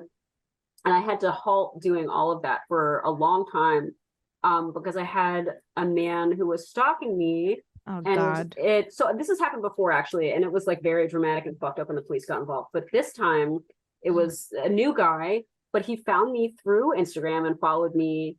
And just at first he just was sending me DMs, but I wouldn't see them because they're in the other folder, right? Yeah, so right. For months and months and months, they were in there and I never opened them until he started sending me emails. And first they started out like obviously unhinged, but like not super threatening. It was like, oh, I'm in love with you, we should go out, like all this stuff. And it started out like, okay, like this is nuts, but like this happens, so whatever. Right. I'm not trying to sound like but like I'm a person on the internet. And then it was like, oh, I love you, blah blah blah. And then sort of getting spooky and like sending me invitations to events he was going to be at. And also like he's in the same city I'm in, and we knew mutual people, and he would go to places that I would go to. So I like really freaked out, stopped going places, whatever. I mean, I wasn't doing much anyway, but still. And it then escalated to the point where like he decided that I was sinister, I was evil for like not responding to him. Oh my God. And it got to the point where like he thought that like I was conspiring against him to cause him harm. He was like, it turned into this huge thing where like other people had to get involved. I had to stop posting on the internet. He was like threatening me, sending me ultimatums and like all this shit. And it went on for like a year. So I had like a year of like not being able to post like anything that could show my location or any like street signs or like anything. And it was really, it put me into a really unhealthy space. And I would have thought that I was better prepared for this because again, I've had stalkers before, had to get the police involved. But this felt so much worse because I couldn't stop being on the internet, which is where he was. And he would see my Instagram stories and think that they were a message to him, right? So which is it's a common thing with like schizophrenia. But so he thought that any message I was putting out into the universe was a message just for him. And so like he would take anything that I was saying as like an insult or an evil implication or a threat. And so I had to sort of change how I was posting and what I was posting to kind of be as direct as possible. And so I had a whole I was in my head, I was thinking like, don't say anything that he could interpret as something evil, because then you're going to get all these horrible emails and you're going to like cry and freak out. So God, yeah, it ended up changing how I was posting for like a year, and it was awful because I had to like predict what this guy was going to do, and I didn't feel like I could block him because I felt like I had to keep the emails in case I had to go to the police with it, right? Yeah. So it became like I have an audience of all these people, but I don't think about it, to I have an audience of all these people who are fine, and then this guy. And it changed how I like existed on the internet and thought about the internet for a long time. And I post a lot less personal stuff than I used to because I was really worried that he was going to use it to come and find me. So yeah, I think that's sort of like a thing that isn't discussed a lot, especially if you're like if you're being vulnerable on the internet. I think especially if you're girl shaped, people are gonna it's gonna happen. Yeah. I think maybe not to Yeah. everybody, but I feel like probably like the parasocial thing is strong. And I think that when you mix in stuff like questionable mental stability or like whatever other factors are at play, it can get kind of dangerous. And so that's another problem with you, a person being a product, is that you can't stop or you don't make any money. And Right. you can't just like not be on the internet at any given time. Like I can't just not be on the internet. I need the money. It's your Like, job. Yeah, Yeah, your job. it's your job. Yeah. Do you feel like this is a little bit of a just your insight because but like do you feel like you putting your face on the internet kind of has a higher risk of creating this kind of Yeah. interaction, or Yes. do you feel like if you didn't show your face you would, but do you feel like that, but then do you feel like you would reach less people if you didn't, Yeah, you know? both things. So I think one, being a real person, I think that having like a character, like if I were just to post how I draw myself, it would have appeal and people could like impress what they want me to be onto it more. But I think that also being a real person makes me feel much more accessible to them because they're like, I'm one of those. Like, that's so cool. And I think that first of all, Instagram does reward you showing your face. So if I post like just like it's real. It's for real. I hate it. That's like, insane. It's Yeah. they can like sense it and then they reward you. So like in posts where like I look ugly as fuck and I'm just like sitting around and there's no art in it, we'll still get just as many likes as like I'm not posing, I'm not trying to look cute. It will still get just as many likes as anything else I post. I posted the picture of my haircut and it like did better than fucking any of my cartoons like 2 months before. So it is unfortunately true, but also I think that people are on the internet to connect with something, whether they think they are or not. They're looking for some kind of meaning. They're there because it's another place to go in your day, right? Like we as a society have lost our third places, so we go on the internet. And I think for some people who are like healthy, it's not. But I think a lot of us aren't. And I think that it's easy to get kind of caught up in that type of relationship. Like you get used to seeing this person every day if that's your habit. And then you feel like you've lost a friend if they're not there or you're not there. And on one hand, I think that that's nice. I think on the other hand, there's a limit. And it's kind of, you can't predict when that limit is going to be reached or like when the wrong person is going to find you. I've been really lucky that I haven't had much worse happen. But I think even outside the internet, I'm like a really unfortunate combination of like people pleasing and like unintimidating looking. Like I think I'm like pleasant looking enough that people think if they're nice to me that I'll like fall at their feet. You know what I mean? And like be their friend immediately. And like I think that also I'm polite. And so it's like a really bad combination for me in real life. And I think that on the internet it's no different. I think that I'm approachable and I expose my thoughts to the internet and people are like connecting with it, and then sometimes they're nuts and they're gonna find you and kill you. Like it's just like my God. It's a price you pay for being on the internet. But also, to be honest, it's not like it's any different than it was when I worked in the kitchens. When I worked in the kitchens, I had stalkers. So it's just when people see you, sometimes they want to find you and kill you. So that's just how society is. It sucks. Yeah, that's so crazy. I wonder, oh my God, it's so crazy because I feel like, I hear stories like that and I'm like, oh, I'm so lucky I didn't have stalkers. Wrong. I keep forgetting I had 2 stalkers. Yeah, so there you go. We're all even here. Yeah. So it's just the thing. It was just much less intense. But it is true that when you're like you said, girl shaped and you're nice, and then it's like all bets are off. And then even when you're mean, I've been mean and people love it. They're like, people love it when I'm mean to them. It's a thing for them. And it's just like, so I've tried this. I've just been like, what the fuck are you thinking, you stupid ugly freak? And they're just like, oh my God. She's flirting with me. Yeah. It doesn't matter. It doesn't matter what you do. It's just that you're shaped the way you're shaped and you have a face that they can look at, and that's it. So it doesn't matter.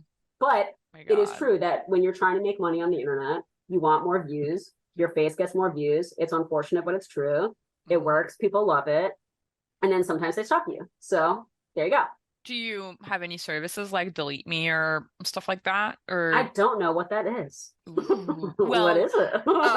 let us introduce our listeners to your Patron. I wish we had a sponsor. I was about to be like, did you get a Did sponsor? we get a sponsor? That would be so funny. Oh my god! Wait, That's my okay, goal. real quick. Yeah. I have to tell you, I got my first sponsored content. It was Cabot cheese, and I just need you to know that I got my first sponsor, and it was cheese. So Ooh. Hell yeah. but it was because I posted that comic of Kimba coming and eating cheese with me, and then did really well. And then they wrote to me and they were like, "Would you like some cheese?" And I was like, "Yes, I would." So heck yeah. and then I tried to make a video where I was unboxing it, but I had just had dental surgery the day before, so I was like ripped on opiates and like half my face is super swollen, and I have the video. I'll show you guys, but it's me being like, I can't fucking believe that Canva sent me some fucking cheese. You gotta see this shit. And I opened it up and I was like, this is a different kind of cheese. This is crazy, and it's unwatchable. It's the worst thing. So I feel bad. I owe them some content. But anyway, please tell us about Delete Me. No, I was just gonna say I literally heard about Delete Me through the sponsor on some YouTube video, and it's like a service where you can pay, I think, like $10 a month, and then they delete your info online, like stuff like especially stuff that's like linked to so it makes it harder to be doxxed, basically. Ooh, I'm gonna get this. Thank you. Yeah, I think it's Ooh. Man, Delete Me, give me some money. Yeah, I feel like that would be a good sponsor. Yeah, great sponsor. Yeah, you gotta get all of the female cartoonists, and then that's how we get. They're like, oh, we're safe again. Yeah. Anyway, social media, double-edged sword. On one side of the sword, you get money, and on the other side, people stalk you. So that's the two sides. That's the two sides. Oh man, it's so true. We have some questions from listeners that are from our patron Kitty Fries. They're wondering if you have any advice on how to learn anatomy. You should go to as many anatomy classes as possible in real life. I love anatomy. I think drawing human-shaped characters is my favorite thing to do, obviously. And the Beef series just started because I realized I didn't know how to draw muscular characters, and like made it my mission to learn, and then it snowballed into what it is now. But I've been doing figure drawing in live classes since I was like 11, and it was like my first love, and there were a lot of like classical artists that I was really interested in who obviously made their art like based on their love of the figure, and like Egon Schiele and Klimt and all those guys. And you go back and you look at like the old masters, and like you look at all of the paintings of like ancient Roman, like the painting of Oedipus and the Sphinx. I forget who did that one, or like oh my god, what's his name? Frederick Sandys, who did like the pre-Raphaelite stuff, and he drew these figures like looking really weightless and like floaty, but it was still like such a love letter to like what all these people looked like. And I think that you kind of, when you copy from like these masterworks, you kind of pick up on patterns on like how to present characters in a way that it's like dynamic and also like feels like you're getting the most information from them through their body language and stuff like that, and also how you build their body and how you design their body. And so yeah, figure drawing, but also like copying masterworks. I would think a lot of my art education came from copying masterworks. And I should make a post soon about like a list of people who I studied and who I think other people should study, because it really is like the best education. And I think even if you were to, you copy the great masters, but you also copy cartoons, because I think that there is like a personal language to how you choose to present bodies and stuff like that, and like if you were to look at like a silhouette, like a paper cutout of like, the Sailor Moon characters from the manga, you would know right away because of how those figures are drawn. If you were to look at, cutouts of the way that like the Pokemon characters were drawn, like you would know because of the way that they're shaped and the way that they're proportioned. I think it's a cool way to like, I think some of it is from choice and some of it is from like your skill level.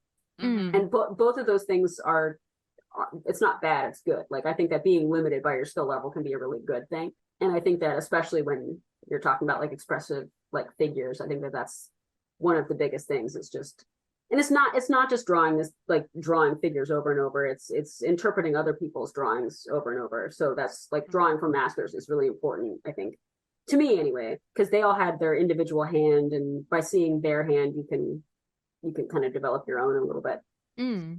Yeah. I think that's great advice, especially I do feel like copying masterwork is like also is so great because they've already done some of the work for you, so then you can just kind of see like a synthesized version of what anatomy is. I think doing both, like obviously doing it like real life drawing, and the other is like such a great way to complement. I think also like the people underestimate reference, and I talk about this all the time, but like if I'm drawing a comic and like the hand is a certain way, I'm not like, I don't just know all the time. I like look at my own, I make my hand do that, and then I draw my hand. Like I don't know. Like when I started doing the beef drawings, it's not like I knew. I had to like, I have all these magazines of like women wrestlers and I just like was copying the photos from these, and that's, you know, I have reference for like everything I'm doing, and I would say that the human figure is the thing that I draw the best and know how to do the best. But I'm still, you know, reference is helpful. There's like this weird narrative I've seen the past couple of years where people like feel like it's cheating to like learn how to draw. Yeah, it's Really? crazy. It's still around, because I remember that was around when I was in school. Me too. But I thought that went away, but it's still around. That's crazy. But it's really like learning how to draw correctly is like cheating at drawing, which is insane to me. Like copying people who painted good is like not, but that's what they did. Like, how the fuck do you think they learned how to paint good? They copied some other guy who could paint good. Like, and it's just like, oh, copying the thing that I'm looking at is cheating. It's like, well, how the fuck you keep like a library in your mind at all times, you idiot? No, you have to like look at stuff and then you draw that stuff forever. Like forever. You're never going to remember how every single thing is. And that's great. You're learning all the time. Like it's weird to assume that everyone knows how to do everything immediately all the time. That's such a weird take. So I don't know why people get to be willing to learn how to do it constantly, forever. Yeah. Like I'm going to be doing figure drawing forever. You have to look and learn all the time. Yeah. I wonder if it's a thing where it's like, I don't know if it's like a biology or like the way the brain works, where it's like, well, once I have acquired the skill, I master it forever. No. It's like when people, it's like you learn that you have to exercise like all the time. Yeah. That's like for real. It's like, it's not about just like achieving a goal. It's like, no, you got to keep doing it until the end of your life, so you don't end up a little pile of flesh in an armchair, which you still will. I mean, you will, but you know, you move around a little better, I guess. Just a little bit. Yeah. You'll be really good at drawing hands, but you'll still be a pile of flesh. From Instagram, artsy fartsy fun times is asking, what's your go-to pen to draw with? Traditional. Oh. Wow, I'm not a big pen girl. I like use the Pentel brush pens. When I worked in an art supply shop and could get a 15% discount, I would get pens. But I've mostly been a brush and like bottle of ink kind of person. Oh, really? So yeah, so anytime I've done work that's like ink on paper, I don't use brushes because I don't like it. I use the Princeton like Velvet Touch or whatever, I forget the light teal handles. They're like really inexpensive, but they're all like synthetic. It's like golden Taklon. The brushes are golden Taklon. I just buy a bunch of rounds, and you know, ink is really acidic, so it'll eat through your brushes really fast, which is why I just get cheap good ones, and Princeton is good and cheap. I'll get like number 0 to number 6 rounds and keep them around in multiples. You can buy them in bulk. And I use Dr. P.H. Martin's Black Star ink. So that's when I use brushes, that's what I use. And I know that's not helpful because you wanted a brush, so I'm super sorry. But you can also buy those. I think Zebra has these, and there's a bunch of off brands, but I used Pentel, where it's like, what is it called? It's just like, it's an empty tube with a brush attachment, and you can fill it up with whatever ink or watercolor that you want. And that's good to travel with if you're trying to travel. But if I was going to pick like a pre-made like pen, I would use the Micron brush pens because I think that they're good. I think that their ink quality is pretty sick. It's archival and it's waterproof, so you can like go on top of it later. So that's my pick. Yeah, Micron's really good. Mm. The Pentel Touch also is my favorite, but it's not waterproof. I hate So that. it sucks. I mean, you can use alcohol markers on with the Pentel, I think, but you can't do water. Anything Yeah. water-based. Traditional art. No, when I paint comics, I just do pencils on the paper and then just paint directly on top of it with acrylic gouache. So because then you can just ink on top of that, and it's like the easiest way to make it look really shiny and pretty, and if nobody looks too closely. That's good. Yeah, because you post your comics on Patreon, right? Mhm. Like Yeah. how's your Patreon doing for you? Is it like something Great. that you could eventually No, consider? No. I mean, it pays my rent. It's great, but Oh, hell yeah. it's never gonna replace merchandising, which is like that's like career money, you know? Right. Whereas, you know, even if you're doing really well, I mean, I'm not a podcast, so I'm not going to be making like 200,000 followers or $200,000 on Patreon, which I know some people are, but that's not going to be me. But it's definitely, it's worth it. And it's also fun for me because I have somewhere that I can post stuff that is still in progress. So like, that's where I post like Susan, which is just my like not super, or so far has not been super marketable because there's no gigantic tits in it. But it's like it's my like silly fantasy comics. That's where I post that one. From Twitter. Orc Socks is asking what inspired you to start drawing the buff characters. You kind of touched on it, but I feel like yeah. What's the moment when you were like, I'm gonna do this today? It was, God, I don't know what the initial thing was. I think I was just I was like selling little paintings of pinups at that point, like for like $500 each or whatever. And it was fun, but it was getting boring. And I realized that like the whole point of it is to design a little character and sell that. But I really wanted to draw like these big buff bodies, and I didn't know how to do it. Like it's not something that I could just like develop. And so I started practicing. I bought a bunch of magazines off of eBay from this one seller who I've now bought like all of my reference magazines from. And it's like these really beautifully printed color bodybuilding magazine, like women in bodybuilding magazines. And I only use reference from the 1980s because I prefer that like style of posing that they were doing at that time. Right. And also the style, I like that they were predominantly older women. And also the way that they were styled at the time was like, it's fucking fantastic. It's these fucking yoked women with like little kitten heels on and like the big hair and like a really cute like tea party dress. And they are shredded. They are the most powerful, like 50-year-old girls you've seen in your life. I love them. And it was like inspirational, honestly. Like I don't know. I've like struggled with my health a lot. And I'm not like bodybuilding is clearly not like healthy long term. I'm not trying to pretend it's healthy long term. But it's like, because it's not, it's not. And it's not something that I want to like idolize as like a lifestyle. But it was just about learning. It's the clearest depiction of like muscular articulation that you can get in real life. And that's not something I ever learned to do. So I was like, oh, here we go. And they're like cute, hot girls. And that's like a fun thing to draw for me. And so I started drawing the Sailor Moon characters like built this way. Because I thought it would be like a fun way to like combine the two interests. It would be fun for me. And those did really well when I posted them online. And then people were like, oh, make a shirt. Because I was already making shirts at this point. But I'm not allowed to do that. That is not my intellectual property. So I decided I was going to design my own Sailor Moon with my own, you know, characters and my own like universe and my own stupid magic system. And I didn't think about it very much. I just kind of like made something and I was like, this isn't going to sell very well because it's like, it's a really muscular woman with gigantic tits and it just says beef on it. Like it's not, no one's going to fucking buy this.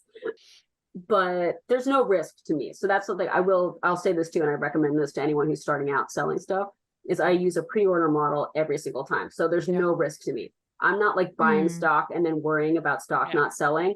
I'm taking orders and then just buying exactly what people paid for already. So there, I do not, there's no risk. So I was like, all right, fuck it. We're just going to try this. We're going to do the beef shirt. And it was by far my best-selling shirt.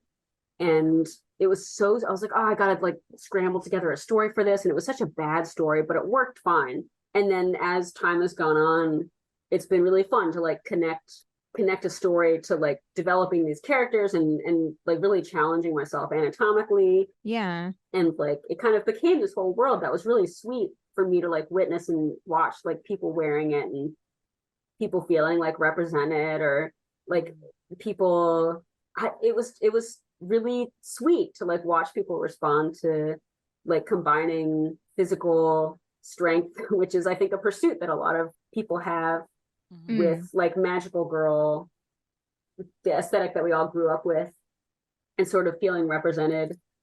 And that was like kind of fucking great for me. And so now it's become this thing and it makes me so happy. And I'm like really excited to keep doing it. I kind of burnt out for a while there because I was just like, oh my God, like how the fuck am I going to keep this going?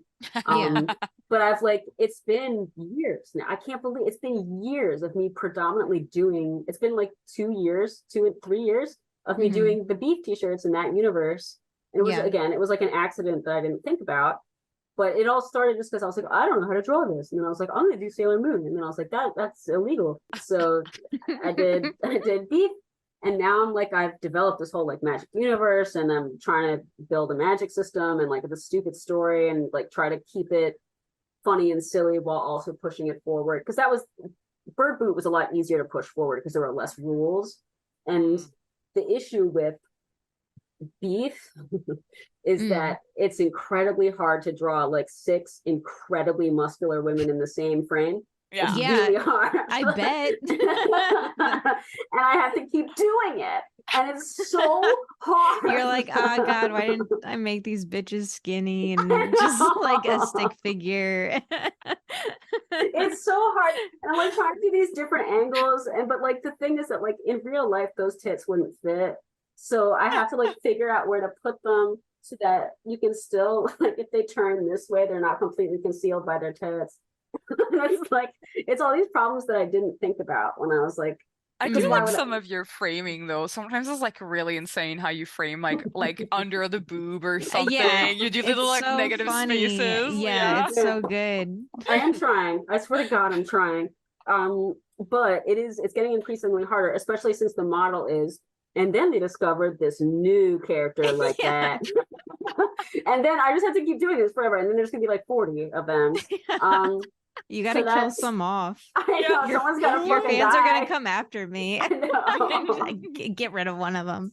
Oh no, so this is cool because I am gonna do that. So that's my plan. Yeah. You heard it first on Creative. Someone's gonna die. Oh shit, exclusive. But yeah, I'm excited for that because thank God. But oh my God. You better not kill my lady on my shirt. I won't.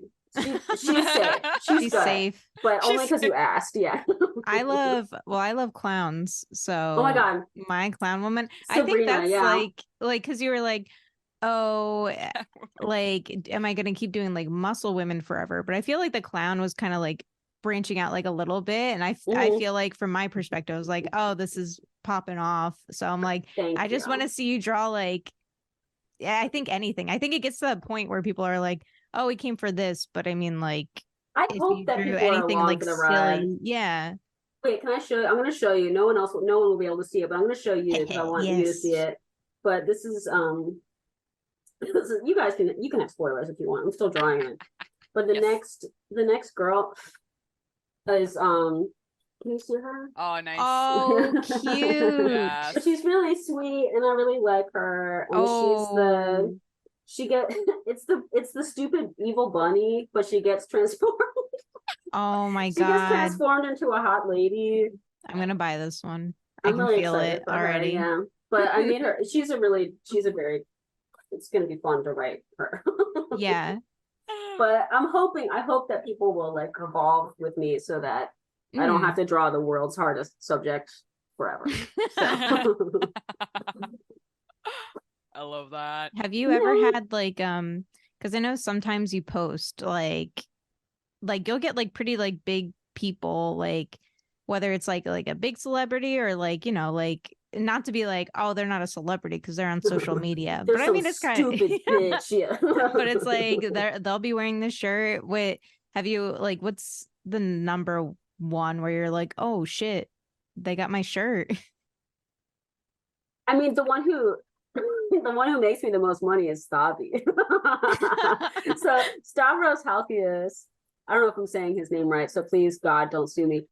But he has worn my shirts like when he's doing stand-up or when he's doing specials or like when he's touring or doing podcasts. And it's been really sweet. He's been really supportive and like That's so nice. we'll wear them like to these live events, and then I get like these waves of people from him buying my shit. So like thank you Stavi for giving me money. Oh my gosh. That's did like he the coolest. Yeah, did he find out about you through social media? Yeah. That's Wow. I'm not anywhere else. I don't go outside. This is it. This is the only place I exist is social media. And yeah, that's how people, yeah, I think people used to like discover me through like little comics things, right? Because I used to table and stuff. And now I only exist online. So that's the only place that anyone can know. The only place. Yeah. Only in the ether of. Yeah. We have an interesting question from YouTube from @AngelPearson696. Is there a way I can balance my writing and sleep schedule? Like, how do you kind of like compartmentalize or like I don't. I'm doing bad. I don't know how to. I don't know. I'm not doing good. Like I don't know. I'm sick every day. Like I don't know what to tell you. But I have to keep some semblance of a schedule because I have a little fluffy dog who like is pissed off if I'm so like the only reason I have any schedule is because I have a dog that needs to shit twice a day. And she gets mad if she doesn't shit at the exact same time every day and then eat her like $200 prescription food. So I have to, that's the only reason. So get a dog who is the boss of you. That's my advice.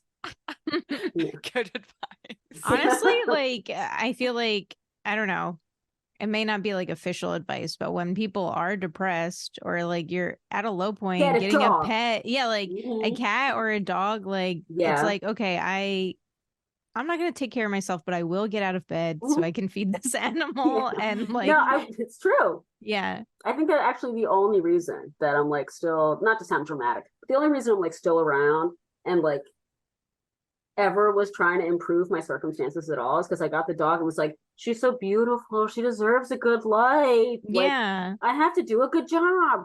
And so like I've like worked so hard at making this like little silly business because my dog is 9 and she needs $200 prescription food. So that's like that's like totally tell motivator. Though, like when you got cute, right? Kimba, yeah, and like just how happy she's made you. It's like it comes through like in your posts and your photos of her and everything, and it's really nice. That makes me really happy, actually. Thank you, Katie. Yeah, Kimba's so cute.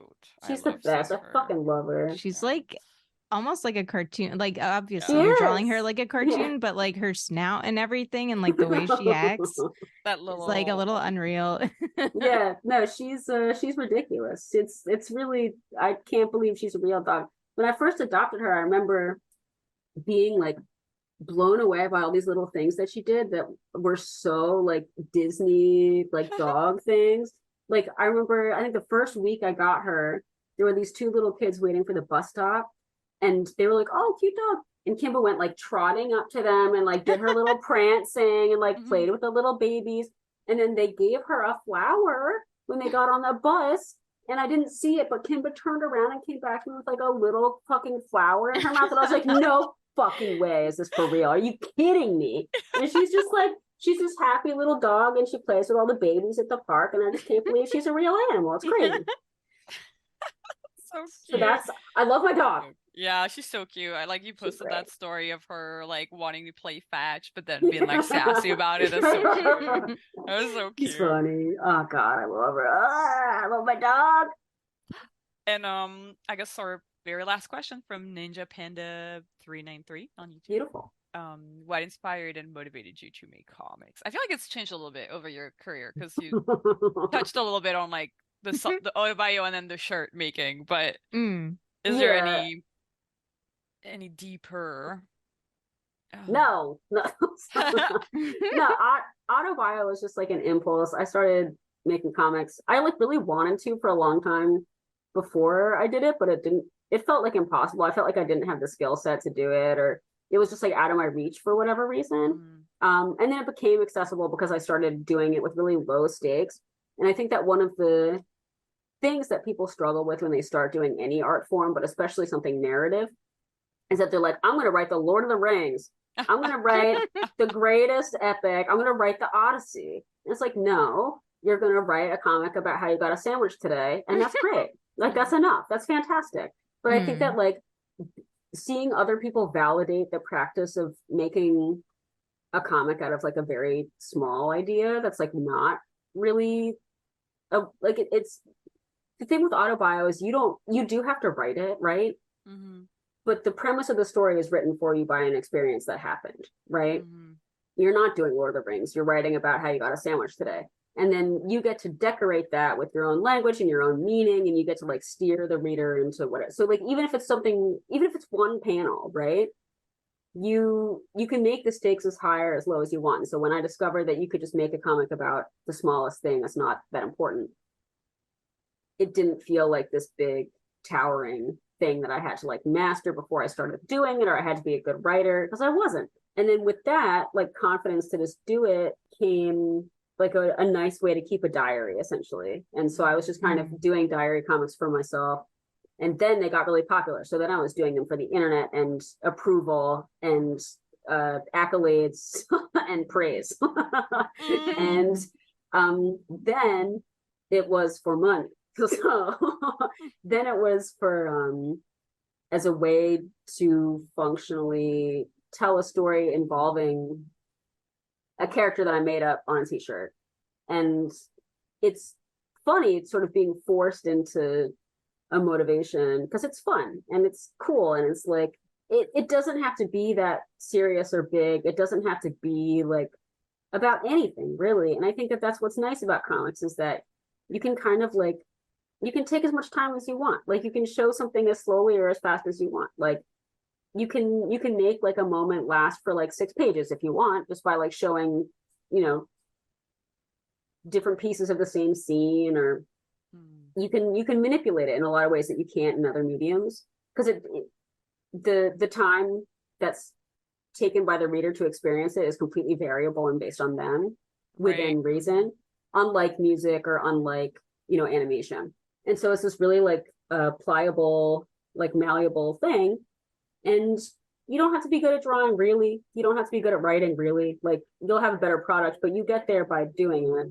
And I think that keeping a diary was like the best way to do that, because the stakes are so low.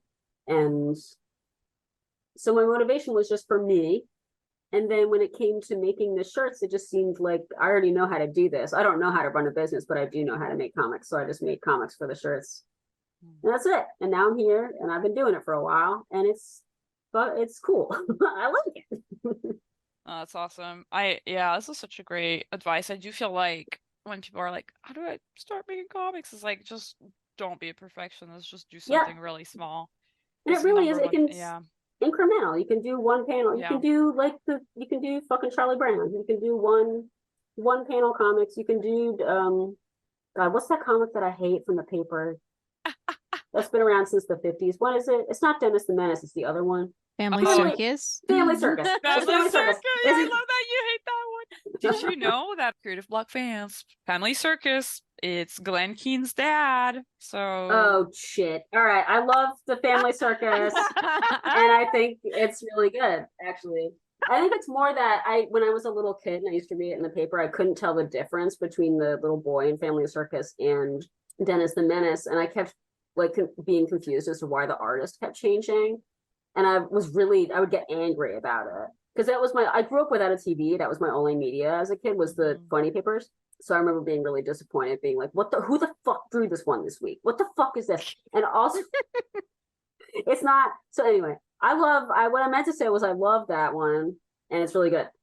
To be fair, So I feel the same as in like before I moved to the US, Dennis the Menace was exported to France, but not Family Circus.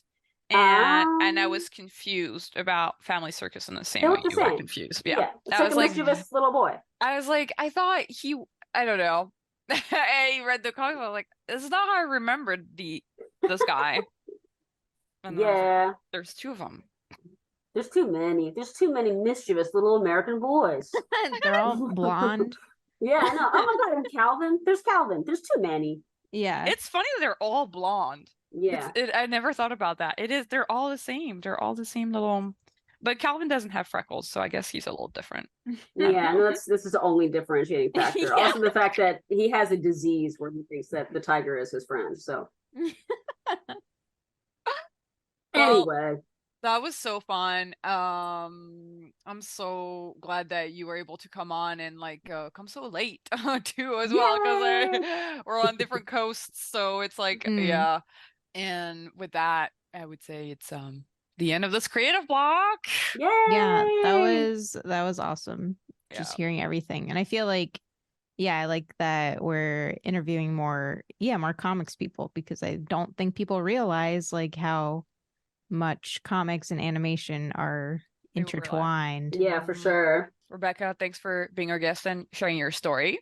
Thank you so much for having me. This was so much fun. And thanks to our listeners. Follow us on social media at Creative Block, where we ask for drawing prompts and questions to ask our guests. Huge thanks to our editor, Clemens, for editing the podcast, Marco for helping us produce the show, and Ebul for creating the clips we've been putting out. If you love our show, you can support us on Patreon. Becoming a patron gets you early access to interviews and access to our Discord community. You can also support us for free by subscribing, liking, commenting, all that good stuff. It helps us reach more people, and more people means that maybe we're gonna get sponsored by Delete Me one day. Who knows? Yes. Or cabbage cheese. Or cabbage cheese. Please. Click the link in the description of this episode to look up more of Reweki's stuff and to get to our Patreon. I've been your host, V. And I was Katie. Keep being creative, and we'll see you next week. Bye.